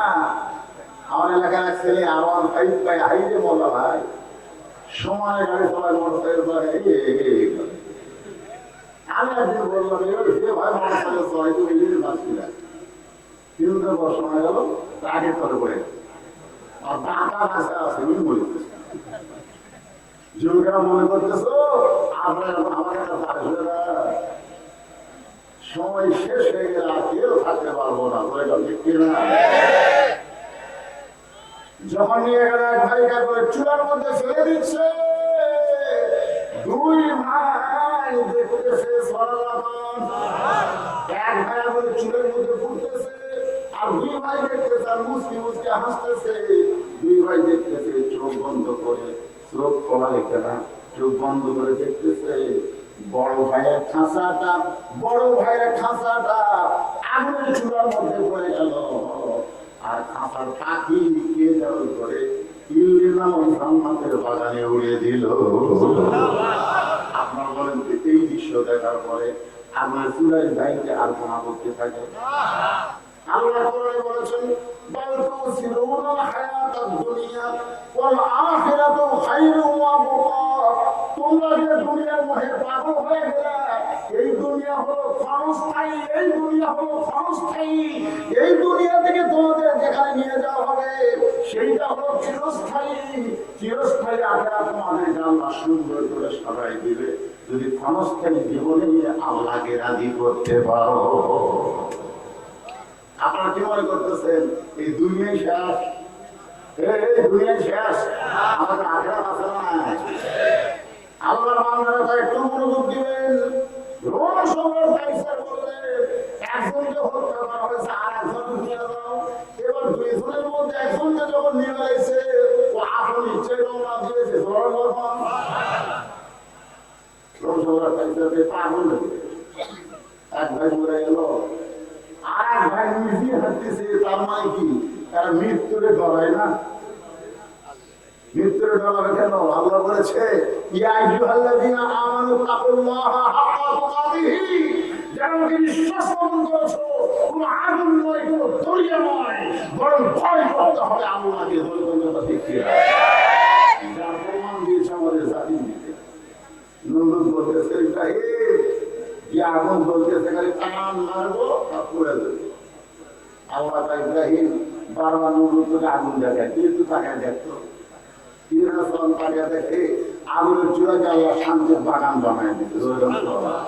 এখন আপনারা বলেন সে আগুন করতে যাইতে ভয় থাকবে কেন? জান্নাতের বাগান। বারবার ফেরাউন বলতেছে মুসা তিন দিকে আমরা সৈন্য দাঁড়ায় গেছে, একদিকে সাগর, তুই সাগরে কেমনে যাবি? আল্লাহ বলে মুসা ফেরাউন সাগর দেখাই, তুমি একটু সাগর দেখো। মুসানবী তাকে দেখে সাগর আল্লাহ তাআলা 12 লাইন রাস্তা বানায়া দিয়েছে। সে আল্লাহ এখন আছে না নাই? আছে না নাই? একটু মনোযোগ দিয়ে শুনবেন। দ্বিতীয় ভাইকে যখন আগুনের চুলার মধ্যে ফেলে দেওয়া হলো, ও চলে গেল আল্লাহু আকবার বলে কলেমা পড়তে পড়তে। রোম সম্রাট কাইসার মাথার চুলের মধ্যে হাত দিয়ে বলতেছে আজকের যুদ্ধে আমার পরাজয় হবে, আজকের যুদ্ধে আমার পরাজয় হবে। তিন ভাইয়ের মধ্যে দুই ভাই দুনিয়া থেকে বিদায় নিল, আর একজন যাওয়ার জন্য লাফালাফি করতেছে। আজকের যুদ্ধ আমি পরাজিত হলাম তিনজন মুসলমানের কাছে। এমন সময় রোম সম্রাট কাইসার দাবি করে যাবো না, এই যুদ্ধে আপনি বিজয় লাভ করবেন। ভয় কেমনে? ভয় দুইজন আগুনের চূড়ার মধ্যে ঝাঁপ মারছে, কিন্তু এইটাকে আগুনের মধ্যে ফেলে দেওয়া হবে না। বেশি গুণ আগুনের মধ্যে ফালান লাগবে। রোম সম্রাট কাইসার পাপ দিয়ে চাইতে পাওয়ারফুল আগুন আমার চিন্তা তাদের বলতেছে এই আগুনের চাইতে পাওয়ারফুল আগুন আমার বাড়িতে আছে। যে আগুনের বয়স হবে মাত্র 17 বছর, আমাকে মাত্র 40 দিনের সময় দেবেন। এই 40 দিনের মধ্যে এটা আমি ব্যবসায়ী করে আপনার সামনে দিব। আগুনের চুলা দেখলে বাঁচার জন্য কান্নাকাটি করবে। রোম সম্রাট কাইসার বলে পাদ্রী তোমার কথা বুঝতে পারলাম না, এই চুলার আগুনের চাইতেও তোমার বাড়িতে পাওয়ারফুল আগুন কি? রোম সম্রাট পাদ্রী বলতেছে সম্রাট আমার বাড়িতে যে আগুন আছে সে আগুনটা হলো একটা সুন্দরী মেয়ে। আমার একটা সুন্দরী মেয়ে আছে, এই সুন্দরী মেয়ের পাল্লায় যুবককে পাঠাতে হবে। আমি ছোটবেলায় একটা গান শুনেছিলাম, আমার সিয়ারের ভাই শুনতে গেলাম জানিলা, আমার বগুড়াতে গানটা খুব চলছে। রূপে আমার আগুন জ্বলে যৌবন ভরা অঙ্গে, প্রেমের সুধা পান করেছি হায়রে আমার দিওয়ানা। রূপে কি জ্বলে? আগুন। দুনিয়ার আগুন দিয়ে আমাদের বাংলাদেশের যুবকদেরকে মারা হবে না, তাদের জীবন নষ্ট করার জন্য বেপরোয়া নারীকে রাস্তায় ছেড়ে দেওয়া হবে। সুন্দর দেখলে পরে আমার দিন দেওয়া করে ওইলে ওইলে ওইলে।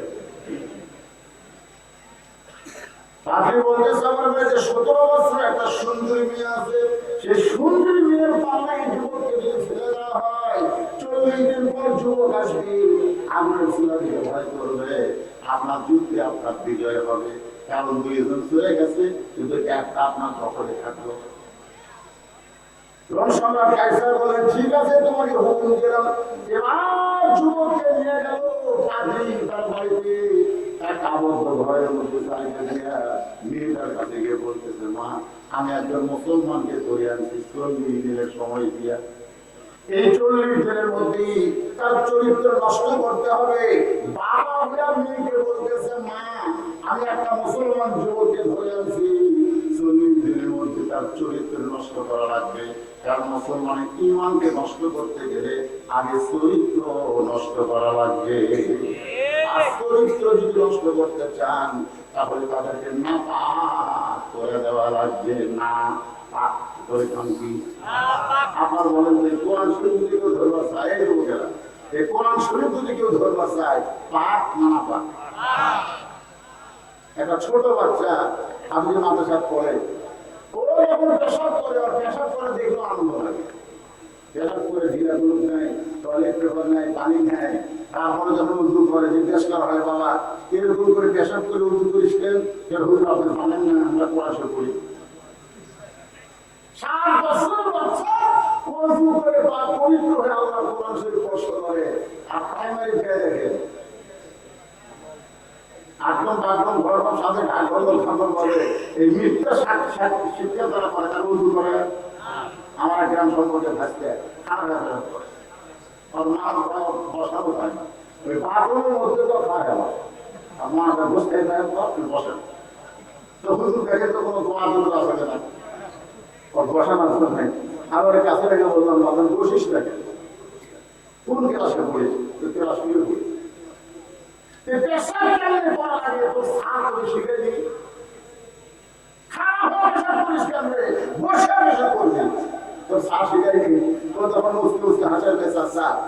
স্কুলের পেশা তোমার সারি খাওয়া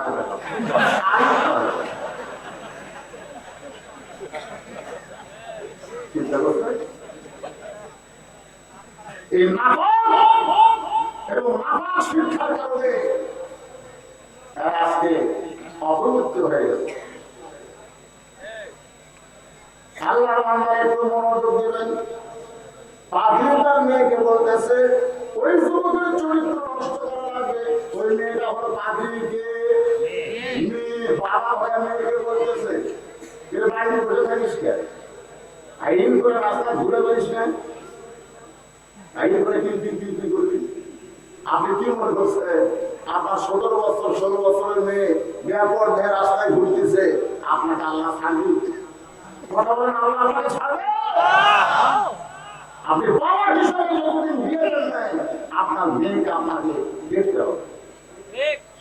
আপনার 26 বছরের ছেলে সারাদিন ঘুরতেছে, আর 3 দিনের খেলা থেকে রাত 3টা পর্যন্ত আপনাদের আদানের সময় ঘুমায়। আপনি বাবা হিসাবে সামনে কাতার নামাজ পড়েন, আপনি মনে করতেছেন জান্নাতে যাবো, জান্নাত আপনার মামার বাড়ি না। আল্লাহ কোরআনে বলেছেন, তো আনফুসাকুম আহলিকুম নারা। জাহান্নামের আগুন থেকে যদি বাঁচতে চাও, একলা বাবা বাঁচতে হবে না, তোমার সন্তানকে নিয়ে বাঁচা লাগবে। ধরে ধরে কথা ঠিক। আজকে আপনার ছেলে কি করতেছে? আপনার কপাল পোড়া, আপনার কপাল পোড়া। আপনার ছেলে কোরআনের মাহফিলকে বাদ দিয়ে রাস্তা ধরে, আপনার কপাল পোড়া। আপনার মেয়েটা কি করতেছে আপনি বাবা হিসেবে একটা বার দেখেন। 18 বছর আগে তো বাংলাদেশে মেয়েকে বিয়ে দিতে পারবেন না, কিন্তু আপনার মেয়েটা কি করতেছে আপনি দেখেন। আল্লাহ নবী দেখেছেন, আমার মা বোনদের জন্য বলতেছে, না একটু ধৈর্য নিয়ে কথা শোনেন। 9 বছরের ফাতেমা হাতের মধ্যে চুরি যে মুসকি মুসকি হাসে, মেয়েটার বয়স মাত্র কয় বছর, ঘরের মধ্যে চুরি যে মুসকি মুসকি হাসতেছে। নবী ঘরের মধ্যে ঢুকলেন না, ওই বারান্দায় চলে আসলেন। ফাতেমা চলে গেল। যে বাবা ঘরের মধ্যে ঢুকে আমাকে মা মা বলে আদর করে, সেই বাবা কেন ঘরে ঢুকলো না? বারান্দায় গিয়ে দেখে নবীর চোখ দিয়ে দর দর করে পান করতেছে। আগে বললেন, বাবা কি ঢুকে আপনি কাঁদলেন? আল্লাহ রাসূল বললেন, ফাতেমা যে দুনিয়াতে সাজলে আল্লাহ তার আখিরাতের শ্বাস কমায়া দিবে। সঙ্গে সঙ্গে ফাতেমা আগে চুরি করে মাটি ফেলে দেন। নবী দৌড়ে গিয়ে চুরি দুইটা পুড়ে যাওয়ার পকেটের মধ্যে ঢুকাইলে। ফাতেমা বলে, বাবা সেই চুরি হাতে দেওয়ার কারণে আপনি ঘরে ঢুকলেন না, সে চুরি ফেলে দিলাম, আপনি কেন পুরে পকেটে ঢুকাইলেন? রাসূল বলে, ফাতেমা তুই যে চুরি দুইটা ফাইলা দিছিস, এরা বড় ভাগ করে ফেলে দিছিস। আমি চুরি পকেটের মধ্যে ঢুকানোর কারণ হলো ফাতেমা শুধু চুরি নয়, একদিন তোর নাকে নাখুন করানো হবে, একদিন তোর গলায় মালা করানো হবে, একদিন তোর কানে চুল করানো হবে। হাকিম বলে বাবা কবে কবে? আমার রাসূল বললেন যেদিন তোমার বিবাহ হবে। ফাতেমা, মেয়েরা কেবলমাত্র এক ব্যক্তির জন্য শাস্তি পারবে, সেই ব্যক্তি হলো তার স্বামী। স্বামী ছাড়া অন্য কোনো পুরুষের জন্য নারীরা শাস্তি পারবে না। এই কথা আল্লাহর নবীর কথা। আল্লাহ কোরআনে বলেছেন অকারনা ফি বুয়ুতিকুন্না ওয়ালা তাবাররাজনা তাবাররুজাল জাহিলিয়াতিল উলা। বাইরে আপনি বিরক্ত হচ্ছেন, এই কথা বসা করেন না, হয়ে গেল মানে কি সমস্যা? তার পরিবর্তন হলে আবার শোনেন আপনারা না? বড়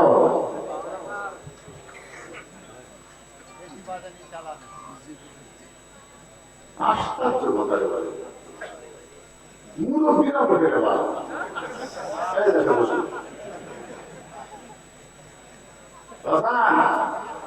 2007 সালে আমার ডায়াবেটিস ধরা হলো। 2007 সালে 2014 সালে ডাক্তার আমাকে বলল, আপনি যেভাবে ওয়াজ করতেছেন পেশাবকে আটকে ধরে। আপনি জানেন যখন ওয়াজ করেন তখন পেশাবের দূর নিচের দিকে নামে 1 ঘন্টা পর পর আপনার পেশাব করা যাবে। আমি বললাম 1 ঘন্টা পর পর পেশাব করলে তো গণনা দেওয়া ঠিক না, দরকার ওয়াজ বন্ধ করে দেন। এভাবে পেশাব আটকে ওয়াজ করলে কিডনি ড্যামেজ হয়ে যাবে, সব কানা হয়ে যাবে। আমি চিন্তা করলাম আসলে তো তাই। ডাক্তারের কথা পরে ফিরেছে, যখন আসলে করলাম 1 ঘন্টার পরে আমার পেশাবের বেগ উঠলো। বিশ্বাস করেন আমি এখন ফাউল সাহেবকে লাইট দিয়ে জোর ধ্যানকে আউট করে যাই, নরম একটা বাবা বসবে হুজুরে আমরা একটা পাইছিলাম ওয়াজ করতে তোকে ব্যায়াম করবো না। আমি পেশাবটাকে বন্ধ করে আল্লাহ কোরআন, এটা আল্লাহর কোরআন বুকের সঙ্গে চাপা ধরে বললাম অন্নাযিলু মিনাল কোরআনি মা হুয়া শিফাউন ওয়া রাহমাতুল লিল মুমিনিন। আল্লাহ তুমি বলেছো এই কোরআন মুমিনদের যাবতীয় ঔষধ। আমার পেশাব লাগছে, আমি তাফসীর করতে করতে পেশাব করার সামনা এই কথা বলার পর 10 মিনিট আমার খুব কষ্ট হলো। তারপর আমার কলটা এমন ঠান্ডা হলো, এখন ঘন্টার পর ঘন্টা ওয়াজ করে আর পেশাব লাগে না। আপনার যে কোরআনকে জাকা মনে করছেন, জাকা এটা যে কোরআন শুনবে আর মাঝে মধ্যে পেশাব করে যাবে কি হাজার হাজার উঠে দরকার নাই, যে কয়েকজন বসে আছে মনোযোগ দিয়ে শোনে। এখন পাজি তার মেয়েটাকে কি বলতেছে, মা এমন একটা যুবক হয়ে গেছে মুসলমানের সন্তান, ইহুদি খ্রিস্টানের সন্তান হলে এক চোখে টিভি মারলেই যথেষ্ট। এখনকার ছেলেকে মেয়েরা একটা চোখে মারে কি মেঘনা পর্যন্ত হাতটা শিখছে। প্রেমের কাহিনী, প্রেমের কাহিনী। তুমি যদি চাও আমি সাগর সেচবো, তুমি যদি চাও আমি পাহাড় জানবো, চাপা খেয়ে ঘুরতে পারি। সাগর সেচবো, পাহাড় জানবি, প্রেমের কথা। একটু মনোযোগ দিয়ে শোনেন। আপনি যখন বাদশার কাছে এইরকম কথা বলেছেন, আপনি কোনো চিন্তা করবেন না, 40 দিন লাগবে না, আমি 10 দিনের মধ্যে ওর ব্যাটারি ফিউজ করে দেব। অত্যন্ত খারাপ সামনে যারা ব্যাপারটা হয়ে যায়, আপনারা বলেন তো তারা ভালো না খারাপ? ব্যাপারটা হয়ে যায়। আজকে যুবকরা বলে হতো আমাদের মধ্যে ওয়াজ করবেন, আমার একটা চাচা ভাই ওর মা মাঝে মধ্যে বলে এমন তো বিয়ে করে কিন্তু মাঝে মধ্যে গোসল করে, মনে হয় পুরী ধরছে, গ্রামের মেয়ে পুরী ধরছে, মাঝে মধ্যে গোসল করে। বাবা তুমি এত বড় কথা, আমার ব্যাটারে একটু তাবিজ কবজ দাও। আমি বলেন চাচি তাবিজ কবজ করে বিশ্বাস করি না, ঠিক আছে আমি যাচ্ছি। সকালবেলায় গিয়ে দেখি ওখানে হেডফোন দিয়ে শুনে আছে। আমি আমি করলাম তুমি পাগলা, জীবনে মাঝে মধ্যে গোসল করি, আজ থেকে শোন যেদিন গোসল করবি সেদিন বাইরে চলে যাবি, তাহলে বাপ মা মনে করবে কোনো টাকার দেওয়ার দরকার আছে, এই জন্য গোসল করে চলে গেল। কিন্তু গোসল করবো আমার ঘরের মধ্যে শুয়ে থাকিস কেন? সঙ্গে সঙ্গে চাদর আমাকে চোখ লাল করে বলছে কি বাস করেন, কি বাস করেন? আমি বললাম কি আমার বাজে দোষ করতাম, আপনি কি বাস করেন? ভালো কেউ বাস করবেন ভাইজান, আমি দরজা জানলা বন্ধ করে ঘুমাই। দিনের মধ্যে কয়টা ব্যাপারটা মেয়েকে দেখি, তাদের মধ্যে কেউ যদি স্বপ্নে আমার ঘরের মধ্যে ঢুকে, আমার দোষ কি? আল্লাহ শপথ করে বলতেছি, আজ পর্যন্ত যত মেয়ের সাথে আমার স্বপ্ন হচ্ছে একটাও পর্দানশী না, সব হলো ব্যাপারটা। ব্যাপারটা নাই যারা যুবক ধ্বংস করে, যারা ধরে কর্মটা ঢুকিয়ে না।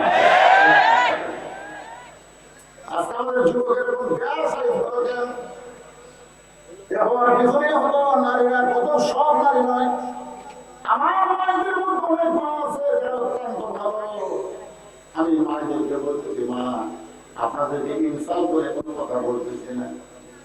পুরুষের জন্য যেমন নামাজ হলো 1 নম্বর ইবাদত, নারীদের জন্য পর্দা হলো যেমন 1 নম্বর ইবাদত। গভীর রাত্রে খাদিজাতুল কুবরা নবীর হাত ধরে কাঁদতেছে, নবীর হাত কাছে ঘুরতে যখন প্রায় করে খাদিজা কাঁদতেন, বলে রাসূলুল্লাহ ভুল হয়ে গেলাম, যে কোনো সময় আমার মৃত্যু হবে। এখনো পর্যন্ত খুশির কোনো খবর আপনি আমাকে দিলেন না, আমি কোন খবর নিয়ে খুশি হয়ে মরবো? আল্লাহ রাসূল বলে খাদিজা, এই দুনিয়াতে 10 জন পুরুষকে আল্লাহ জান্নাতের সার্টিফিকেট দিয়েছে। খাদিজা তুমি কি জানো 10 জন নারীকেও আল্লাহ জান্নাতের সার্টিফিকেট দিয়েছে? সুবহানাল্লাহ।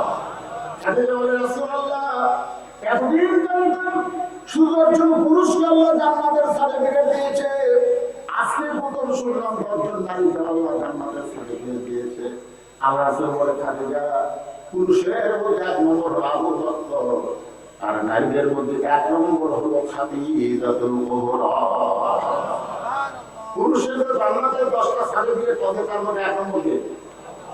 আর নারীদের মধ্যে 1 নম্বর খাদিজাতুল কুবরা। মা খাদিজা এত খুশি হয়ে গেছে, চোখের পানি মুছে আনন্দ করতেছে। আল্লাহ রাসূল বলে খাদিজা, আপনি 1 নম্বর জান্নাতি হয়েছেন, কিন্তু আপনি জান্নাতি নারীদের নেত্রী হওয়ার পারবেন না। আপনি 1 নম্বর জান্নাতি, কিন্তু জান্নাতি নারীদের নেত্রী হওয়ার পারবেন না। খাদিজা শুনতে বলে ইয়া রাসূলুল্লাহ, আমি 1 নম্বর জান্নাতি নারীদের মধ্যে, কিন্তু জান্নাতি নারীদের নেত্রী হওয়ার পারবো না।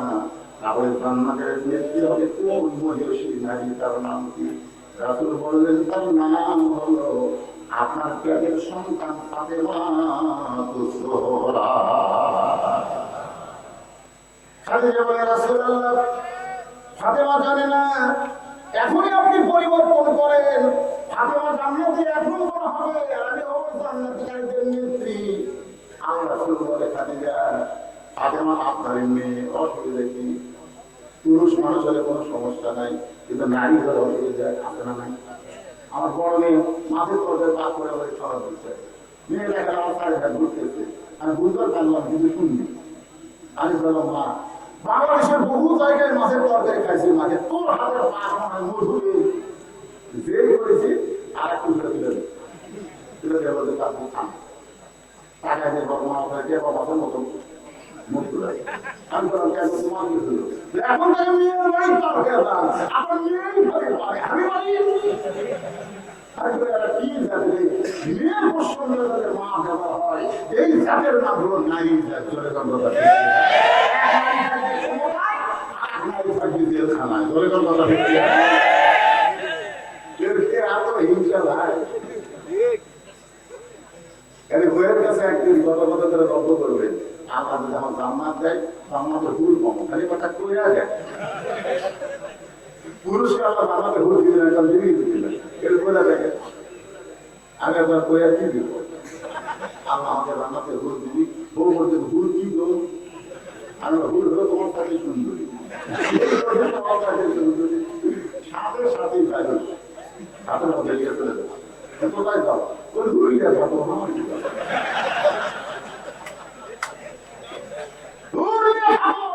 আমার কি দরকার? তোমার ভাগান দেখে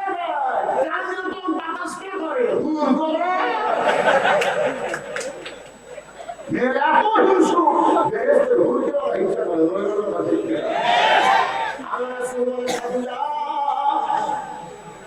আমি হলাম বন্টনকারী দেওয়ার মালিক হচ্ছে আমার আল্লাহ তুমি যে 1 নম্বর জান্নাতি এটাও আল্লাহ দিয়েছে আপনি আমাদের জান্নাতি নাই যেমনি এটাও আল্লাহর ঘোষণা এখানে আমার করার কিছু নাই আমি হলাম বন্টনকারী বললাম কি করি বন্টন বোঝেন না তাই বাকিয়াতে তাকে বলা হয় বগুড়ার ভাষায় বন্টনকারী কিন্তু দেওয়ার মালিক আমি না দেওয়ার মালিককে সঙ্গে সঙ্গে খাদিজা বললেন রাসূলুল্লাহ কোন আমলের কারণে আমাকে বাদ দিয়ে আমার খাদিজা আমার ফাতেমাকে আল্লাহ জান্নাতি নাজের ব্যক্তি বানালো কারণ সর্বপ্রথম আমি ঈমান গ্রহণ করেছি আমার যত সম্পদ ছিল আমি সব আল্লাহর রাস্তায় দান করেছি এরপর আল্লাহ আমাকে বাদ দিয়ে আমার ফাতেমার মধ্যে এমন কি যোগ্যতা এই যোগ্যতার কারণে আল্লাহ তাকে জান্নাতি নাজের ব্যক্তি বানালো রাসূল বললেন খাদিজা কোন আমলের কারণে আল্লাহ ফাতেমাকে জান্নাতের ব্যক্তি বানালো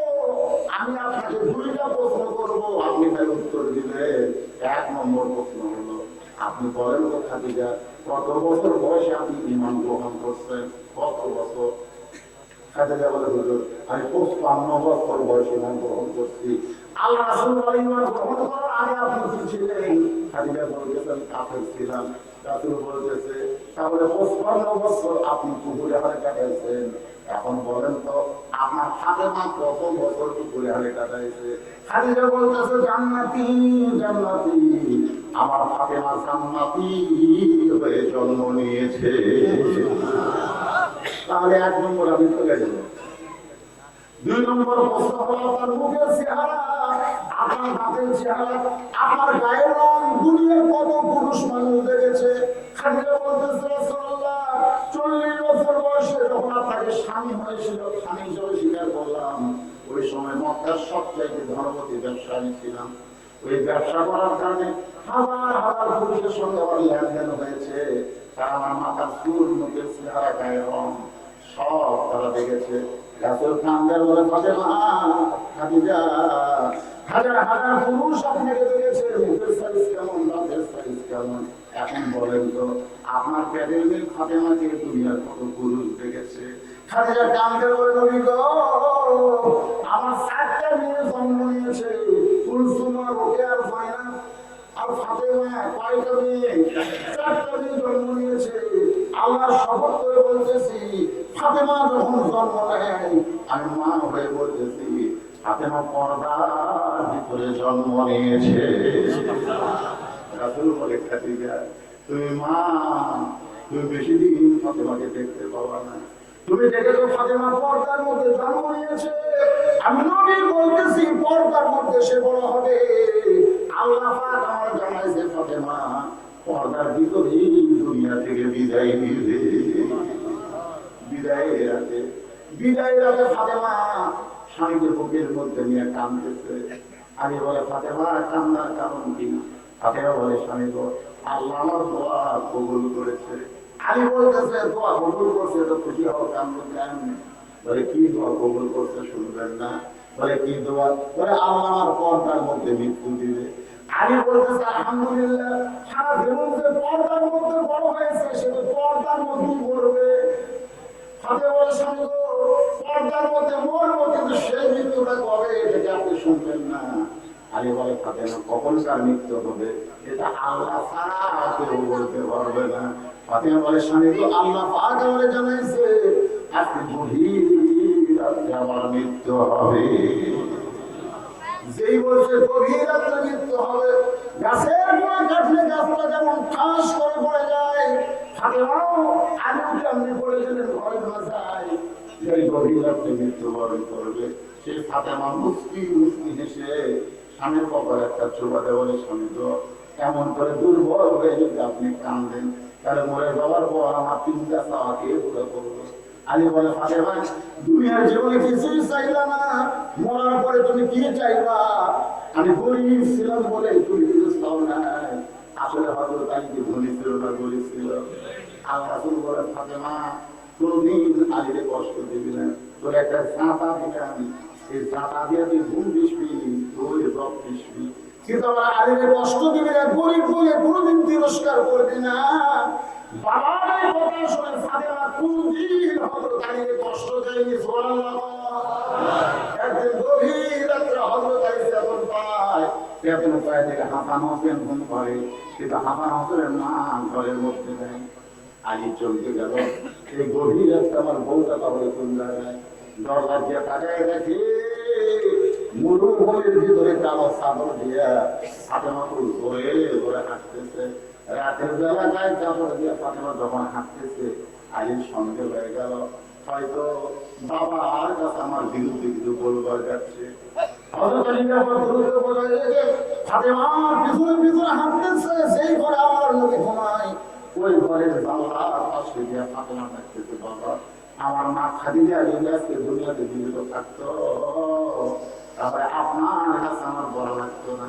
ও বাবা, আমার মা খাদিজা দুনিয়া থেকে বিদায় নিছে, মেহেরবানি করে একটু দরজা খোলেন। আল্লাহ যেই মাত্র দরজা খুলে দিছে, ফাতেমা ঘরের মধ্যে ঢোকার সাথে সাথে সরকারি জানলার কাছে কানটা লাগে আছে, দেখি বাপ মেয়ের মধ্যে কি গল্প হয়। নবীর প্রথম কথাই হলো, ফাতেমা একলা একলা ঢুকিয়ে দেন, আলীকেও ঘরের মধ্যে নিয়ে আলী তখন কোথায়, কোথায় একলা একলা ঢুকিয়ে দেন, আলীকেও ঘরের মধ্যে নিয়ে আয়। জানলার পাশ থেকে চলে উঠছে, আমি যে জানলার কাছে নবী কেমনে জানলো, এটা নবী কেমনে জানলো। আপনার বলে, বাবা আমার স্বামীকে আপনি আনতে বলতেছেন, কিন্তু আপনি জানেন না, সারাদিন কাজকাম করার পরে আমার স্বামী একটু আরামে ঘুম পাড়তেছে, আমার হাসান হোসেন ঘুম পাড়তেছে, এই ঘুমের মানুষ আমি কেমনে ডাক দিব? আমার স্বামীর ডাক না দিয়া আমি চোরের মতো একা একা আপনার কাছে আসছি, মেহেরবানি করে আপনি একটু বাকি চলান। আল্লাহ নবী বলে, ফাতেমা কি বলবি বল, বাকি চলান লাগবে না। ফাতেমা বলে, স্বামী পাওয়া গেল, এতদিন আমি বলেছি আপনি শুনেছেন, কিন্তু আজকে আমি কিছুই বলবো না, আমি শুধু দেখানোর জন্য আসছি, মেহেরবানি করে একটু বাতি জ্বালান। যে মাত্র নবী ঘরে বাতি জ্বালাইছে, ফাতেমা দুইটা হাত নেওয়ার জন্য না, নেওয়ার জন্য হলে এইভাবে, নেওয়ার জন্য না, দুইটা হাত দেখানোর জন্য এইভাবে যদি সামনে ধরলেন, নবীর বাতির আলোতে দেখতেছে দুইটা হাত দুষ্টের টুকরার মতন দেখা যায়, হাতের চালু আছে কিন্তু তার উপরে কোনো চামড়া নাই। দুইটা হাত দুষ্টের টুকরার মতন লাল দেখে নবী ঘরের কোনায় চলে যাচ্ছে, কোনায় গিয়ে বলতেছে, আল্লাহ তুমি ঘরখালি করেছো, তুমি ঘরখালি করে গরিবের সঙ্গে আমার মেয়ের বিয়ে দিলে, আল্লাহ তোমার সন্তান নাই, তুমি সন্তানের দরদ কেমনে বুঝবা? তুমি যেমন নাম জানি দরদ দিওলা, আমার উপরে তাই করতে, আমি নবীর কোনো সন্তান থাকতো না। কিন্তু আল্লাহ আমার ফাতেমা যে অবস্থায় আমার সামনে ঘরের ভিতরে, আল্লাহ আমার একটা গরিবের সঙ্গে ফাতেমার বিয়ে হলো, কত ধনী ধনী বিয়ে করবার চাইছিল, এ কথা নবী যখন আল্লাহকে বলতেছে, সঙ্গে সঙ্গে ফাতেমা মাথায় ঘন্টা দিয়া নবীর ঘর থেকে বাইরে বেরোয়। রাসূল ডাকতে বলে, ফাতেমা আমি তো তোর বিরুদ্ধে বলি নাই, তুই কেন ঘর থেকে বাইরে যাস? ফাতেমা বলতেছে, বাবা আপনি কয়েকদিন আগে বলেছিলেন আল্লাহ ছাড়া কাউকে যদি সেজদা করার হুকুম থাকতো, তাহলে ফাতেমা করে বলতাম আমি ভাই সেজদা কর, আল্লাহ ছাড়া কাউকে সেজদা করার হুকুম নাই। সেটা এই কথাটা আপনি বুঝাইলেন, মেয়ে মানুষের কাছে আল্লাহর ঘর সবচাইতে দামি সেই মহান ব্যক্তি হলো তার স্বামী, আর আমার স্বামীর বিরুদ্ধে আপনি কথা বললেন, আর আমি ফাতেমা ঘরে দাঁড়ায় দাঁড়ায় শুনবো, এমন নারী আমি না। এই কথা বলে যখন ফাতেমা চলে যাচ্ছে, নবী চিৎকার করে বলে, আল্লাহ আমি বাবা হইলেও ফাতেমাকে চিনতে পারলাম না, এই ফাতেমা কে? আল্লাহ ফাতেমা কে? আল্লাহ বলে, হাবিব আপনি কষ্ট নেবেন না, আপনি হলেন পুরুষের আদর্শ, আর ফাতেমা হলো নারীদের আদর্শ।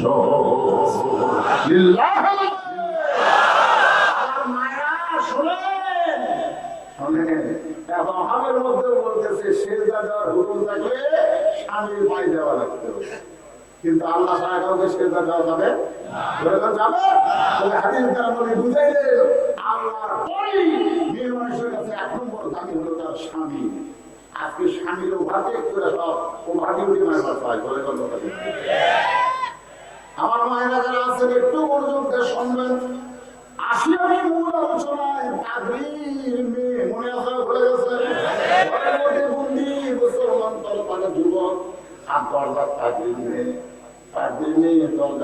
তাকায় দেখে ওই মুসলমান যুবক নিচের দিকে তাকায় আছে। আল্লাহ কোরআনে বলেছেন, কুল্লিল মুমিনিনা ইয়াকুদ্দু মিন আবসারিহিম, তোমরা যারা মুমিন হবে তোমাদের নজর থাকবে কোন দিকে? কোন দিকে? রাস্তা দিয়ে যদি কোনো মানুষ ন্যাংটা হয়ে যায়, কোন মেয়ের যদি ব্যাপার ধরে পরিমণি হয়, তারপরও আপনাকে দেখা চলছে, একবার দেখতে পারবেন, মানে খুব তাড়াতাড়ি একবার একটু অ্যাঙ্গেল দেখবে।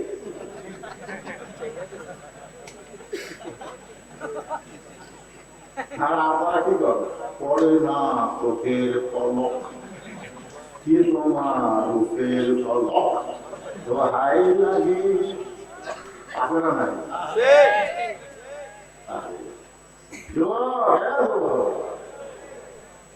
ঘরের মধ্যে পাঁচজনের ঢুকেছে, সাইডে বইলে পরিমণি হইয়া তাকায় দেখে যুবক নিচের দিকে তাকায় আছে।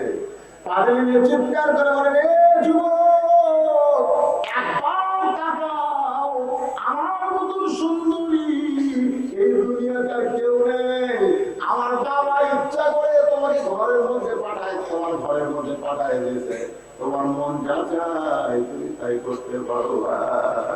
আল্লাহর কোরআন বলে, যুবক রে তাকাস না, তাকাস না, যে পর্নারীর দিকে তাকাবে না ওই যুবকের জন্য আল্লাহ জান্নাতের হুর দিয়া দিবে।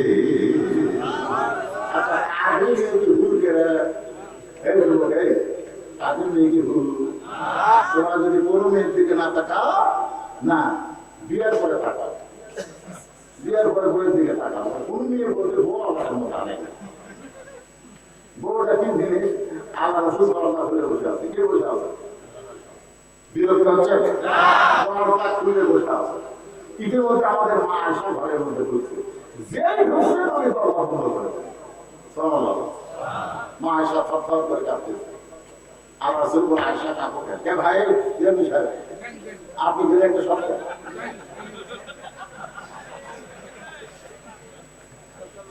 আমাকে বাবা করা হয়, ওনার বাবার নাম আমার নাম, আমি নিয়োগ করছি মাসে একটা তারিখ আমার বাবাকে দিতে, মাস টেনশন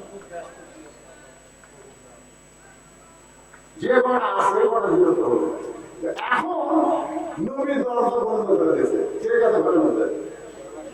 এই কে গেছে? আমাদের মাওয়ে উম্মাহাতুল মুমিনিন আয়েশা। নবী যেই দরজা বন্ধ করছে, মা আয়েশা থরথর করে কাঁপতেছে। আল্লাহ নবী বলে, আয়েশা কাঁপো কেন? বলে, আপনার দুটার পরশে আল্লাহ আরো ধন্য হয়ে গেছে, যদি ঘরের মধ্যে কোনো বেয়াদবি হয় এই জন্য আমার দেহ কাঁপতেছে। রাসূল বলে, আয়েশা একজন নবীর জুতার পরশে আল্লাহ আরো ধন্য হয়েছে, একজন নবীর। আয়েশা বলে, একজন নবী কেন? সেই নবী তো আপনি। রাসূল বললেন, যখন দরজা খোলা ছিল তখন আমি নবী ছিলাম, কিন্তু যেই দরজা বন্ধ হয়েছে আমি আর নবী নয়, আমি হলাম স্বামী, আর তুমি হইলা আমার বিবি। যখন দরজা খোলা ছিল তখন কি দরজা বন্ধ করে কিসের নবীরে? আমি কথা বলি হুজুর কই, এখান থেকে বাড়ি চেয়ার বল, যখন দরজা বন্ধ করে দেয় তখন 500 টাকা। আর বউ যদি খোলে হুজুর কি ভালোই আছে, বউয়ের কাছে আবার হুজুর। নবী মা আয়েশাকে দেখেন আমার দিকে, আজ সামনে তিনি এরকম ডান হাত, এই ডান হাতটা বুকের মধ্যে আয়েশাকে নিয়ে একটা হাসি মারে। নবী সুন্নত রে, বড় হাসি দেওয়া নবীর সুন্নত, কিন্তু বুকের মধ্যে সঙ্গে সঙ্গে আল্লাহ জিবরাইলকে ডাক করে, জিবরাইল আর দেরি করিস না, নবীর কাছে আল্লাহর কোরআন নিয়ে যা। জিবরাইলকে আল্লাহ বলে, ভগবান নবীর কাছে কোরআন নিয়ে গেলাম, এইভাবে আপনি যদি কোরআন নেই। আল্লাহ বলতেছে, জিবরাইল নবী ঘরের মধ্যে এমন আমল করতেছে যে আমলে আল্লাহ আরশ পর্যন্ত খুশি হয়ে গেছে। জিবরাইল মাথা ফোটায়, আর কি আমল করতেছে? সে যা আছে কোরআন সে পড়তেছে, কি করতেছে? জিবরাইল জানে না। কোরআন আয়াতে নবীর ঘরের কাছে এসে, আসসালামু আলাইকা ইয়া রাসূলুল্লাহ, বুকের মধ্যে আয়েশা চুন, আয়েশা বলে, চুন করলেন কে? বলে জিব্রাইল সালাম দিল।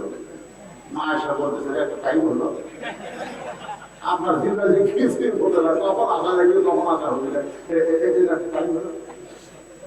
নবী ভাই আয়েশা, তুমি কি মনে করছো?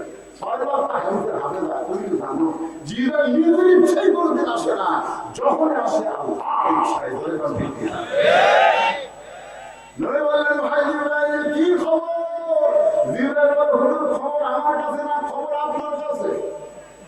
আল্লাহ নবী বলে, জিব্রাইল কি খবর? জিব্রাইল বলছেন, হুজুর ঘরের মধ্যে কি আমল করতেছেন? আমি জিব্রাইল জানি না। আল্লাহর আরশ খুশি হয়ে আল্লাহ কোরআনের আয়াত নাযিল করেছে, কুন্না লিবাসুল লাকুম ওয়া আনতুম লিবাসুল লাহুন্না। আল্লাহ রাসূল বলেছে, একটা স্বামী যদি জান্নাতে যায় ৭০টা হুলের কপালে ৫০০ বার চুমা খায়, একটা সওয়াব হয়। আর নিজের বিবির ২ কপালে হুলুর মাঝখানে একটা স্বামী একটা চুমা দেওয়ার সঙ্গে সঙ্গে তার আমল নামায় একটা অমরা হজের সওয়াব পায়।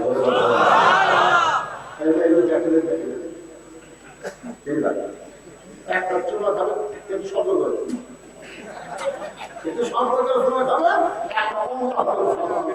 এখন মায়েরা বলছে, কাম সারছে রে, তারা যে বিনি খাওয়া খায়, এই বিনি খাওয়ার মধ্যে যদি চিন্তা করে আমার বমি হবে, ধরে যাবে।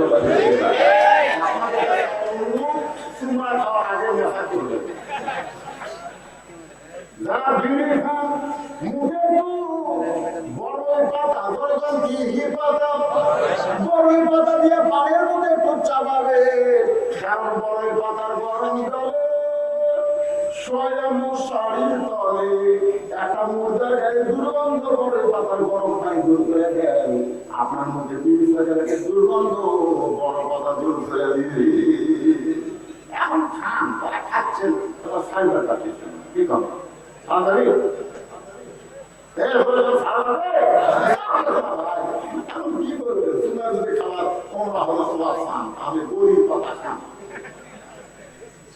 আমার মায়েরা পর্দার অন্তরতে শুনতে চান, বলতে হুজুর তো ভালোই রে, খুব সুন্দর ওয়াজ করতেছে। আমি সারা জীবন মায়েদের বিরুদ্ধে ওয়াজ করলাম, আজকে মায়েদের পক্ষে ওয়াজ করতেছি। জয়গণ ঠিক কিনা? সে ফাতেমা বলে, স্বামী গো, এমন করে আপনি কাঁদবেন না। আমি বলে গেলে আপনার কাছে ৩টা চাওয়া থাকবে। ১ নম্বর চাওয়া হলো রাতের অন্ধকারে আমাকে দাফন করবেন। দিনে আমাকে যদি আমাকে দাফন করেন, আমার পর্দার খেলা হবে, রাতের অন্ধকারে আমাকে দাফন করবেন। আমার ২ নম্বর চাওয়া হলো আমার কোনো জানাজার ব্যবস্থা আপনি করবেন না। আমার ৩ নম্বর চাওয়া হলো আমার লাশটা আপনি খাটনিতে তুলবেন না, কারণ ফাতেমার লাশ যখন ৪ জন কান্দে নেবে, ফাতেমার দেহের ওজন তারা বুঝতে পারবে। স্বামী সারা জীবন এমন পর্দা করেছি, কোন পর পুরুষের কান্দে আমার লাশ যেন না ওঠে। এখন হিসাব করে দেখলাম, আমার বাবা যদি দুনিয়াতে জীবিত থাকতো, তাহলে ফাতেমার মরা লাশ যারা কান্দে নিবার পারত, আমার হাসান হোসেন যদি বড় হইতো, মায়ের লাশের কান্দে কান্দে নিবার পারত। ৬ মাস আগে বাবা চলে গেছে, হাসান হোসেন এত ছোট, আপনি শুধু আমাকে কান্দে করে জান্নাতুল বাকির পূর্ব করে আমাকে দাফন করলেন। জান্নাতুল বাকির পূর্ব করে হতে দাফন করার পরে আল্লাহকে বলতে, আল্লাহ আমি ফাতেমার বুঝে রাজি হয়ে গেছি, আপনি রাজি হয়ে যান। এই কথা বলার পরে তাকায় দেখে সামনে কয়েকটা পুরাতন কবর। এই মাত্র হযরত আলী ফাতেমাকে কবর দিল, কিন্তু সেই কবর নাই। সামনে কয়েকটা পুরাতন কবর দেখা যায়। পুরা জান্নাতুল বাকি হযরত আলী দৌড়ায় আর পাগলের মতো চিল্লায় বলে, পুরাতন কবর, নতুন কবর কোথায়? পুরাতন কবর এখনই দিলাম ফাতেমাকে, সেই নতুন কবর কোথায়? কে যেন বলতে চাই, আমার ফাতেমা হলো পর্দানিশী। আমি আল্লাহ চোখটা ডিগ্রি দিয়ে ফাতেমার কবরটাকেও কিয়ামত পর্যন্ত পর্দা করে দিয়েছি। আমার মায়েরা, সেই ফাতেমার সঙ্গে যদি জান্নাতে যাওয়ার চান, আল্লাহর হুকুম, ফরজ হুকুম, আপনারা পর্দা পালন করবেন। আজকে বাংলাদেশের মেয়েরাও পর্দা করে। আমার বন্ধুরা দেখেছি দাদুর গায়ে বোরকা, নাতির দাওয়াত নেই, দাদির বোরকা দেওয়া হয়েছে, যে দাদির দিকে দাদায় থাকে না। এখনকার আপনার বুড়ি মানুষ ৫০-৬০ বছরের মেয়ের দিকে বুড়ি মানুষ থাকা কথা বলা কথা বলা 50 বছর আমি গাছের গোড়াতে এখন ধরা দিচ্ছি এখন দরকার হয় গাছের বয়স কত 50 বছর কিন্তু তারপর বেড়া দেন গরু ছাগল আরে বাবা গরু ছাগল তো গাছের দিকে ঘৃণা করে পারবি না বেড়া যদি জুড়ে যায় ওই লক লক টাকা না ওই গাছের গোড়া আজকে আমি বলবো দাদি নানি যদি বলতো নাও বলে কোনো সমস্যা নাই একটা বুড়ো বুড়ির দিকে তাকায় না একটা বুড়ো পর্যন্ত জুমুদের দিকে কষ্ট করে তাকায় মায়েরা আপনারা বর্ষা করবেন বোরকা করবেন আসেন এখন আলোচনায় পাগড়ির মেয়ের দিকে যুবক একটা ওরা তাকায়নি আল্লাহ হুকুম করে কারণ কার হুকুম আল্লাহ বলতে কুল্লিল মুমিনিন যে যুবক দুইটাকে আহলে সুন্নাহর মধ্যে হত্যা করতে তারা কি মুমিন যা ধরে আছে তাই কি কথা বলে তাই কি মুমিন আর মুমিনের জন্য আল্লাহ বলেছে কুল্লিল মুমিনিনা ইয়াকুদু মিন আবসারিহিম পাগড়ির মেয়ে মন খারাপ করে চলে গেল পুরি মুড়ির চাইতে সুন্দর হলাম অবশ্য একটা যুবকের দিকে যুবককে আমার দিকে তাকাতে পারলাম না তাকে বলতে মা খবর কি বলে 40 দিনের কেবল একদিন গেছে অসুবিধা কি আবার 40 দিন পরের দিন পাগড়ি চিন্তা করে শাড়িটা গুন্ডা গেলে হবে না একটা গান দেওয়া লাগবে একটা গান যখন শুরু করবো তখন যুবক বাধ্য হয়ে ওই গানের সামনে আমার দিকে তাকাবে গান ধরে কোন কি বন্ধু তখন বল রইয়া আমার বাড়ির সামনে দিয়া অঙ্গ করে হাঁটা যায় বুকটায় আমার ফাটিয়া যায় গান আছে না না ধরে গান আছে আমি কিন্তু আপন ছিলাম না রে ধরি না কেমন মনে আছে আমাদের মনে হচ্ছে আপনারা মনে করি এই জরিনার গান নাটাও কিছু লেখিল আমি যে জরিনা রে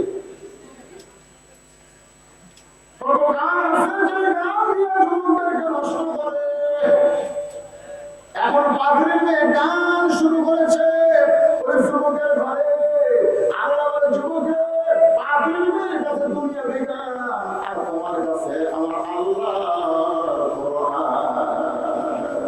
আর-রহমান বলেন আর-রহমান আল্লামাল কুরআন খালাকাল ইনসান আল্লামাহুল বায়ান এখন এই যুবকটা কোরআন তেলাওয়াত শুরু করছে আগে গান গাচ্ছে আর যুবক কোরআন পড়তেছে আপনারা বলেন তো পাওয়ার বেশি কার এই তো এখন গানের না কোরআনের কত সুপারহিট গান পড়তে কয়েকদিন চলে এই কিছুদিন একটা গান হলো বাদাম বাদাম ছোট ছোট বাচ্চারা কথা বলে বাদাম বাদাম আমার কাছে আছে গুগু কেন সাওয়া তারপর আর একটা গান আছে কি কি আছে সিনেমার গান আল্লাহ না ছিল না তারপর আর একটা ছিল কুত্তার বাচ্চা ফুটফুটটা সুন্দর আপনার বলে যে এগুলো আছে এগুলো কথা না আছে আমাদের বলে এগুলো আমাদের মাথার মধ্যে গান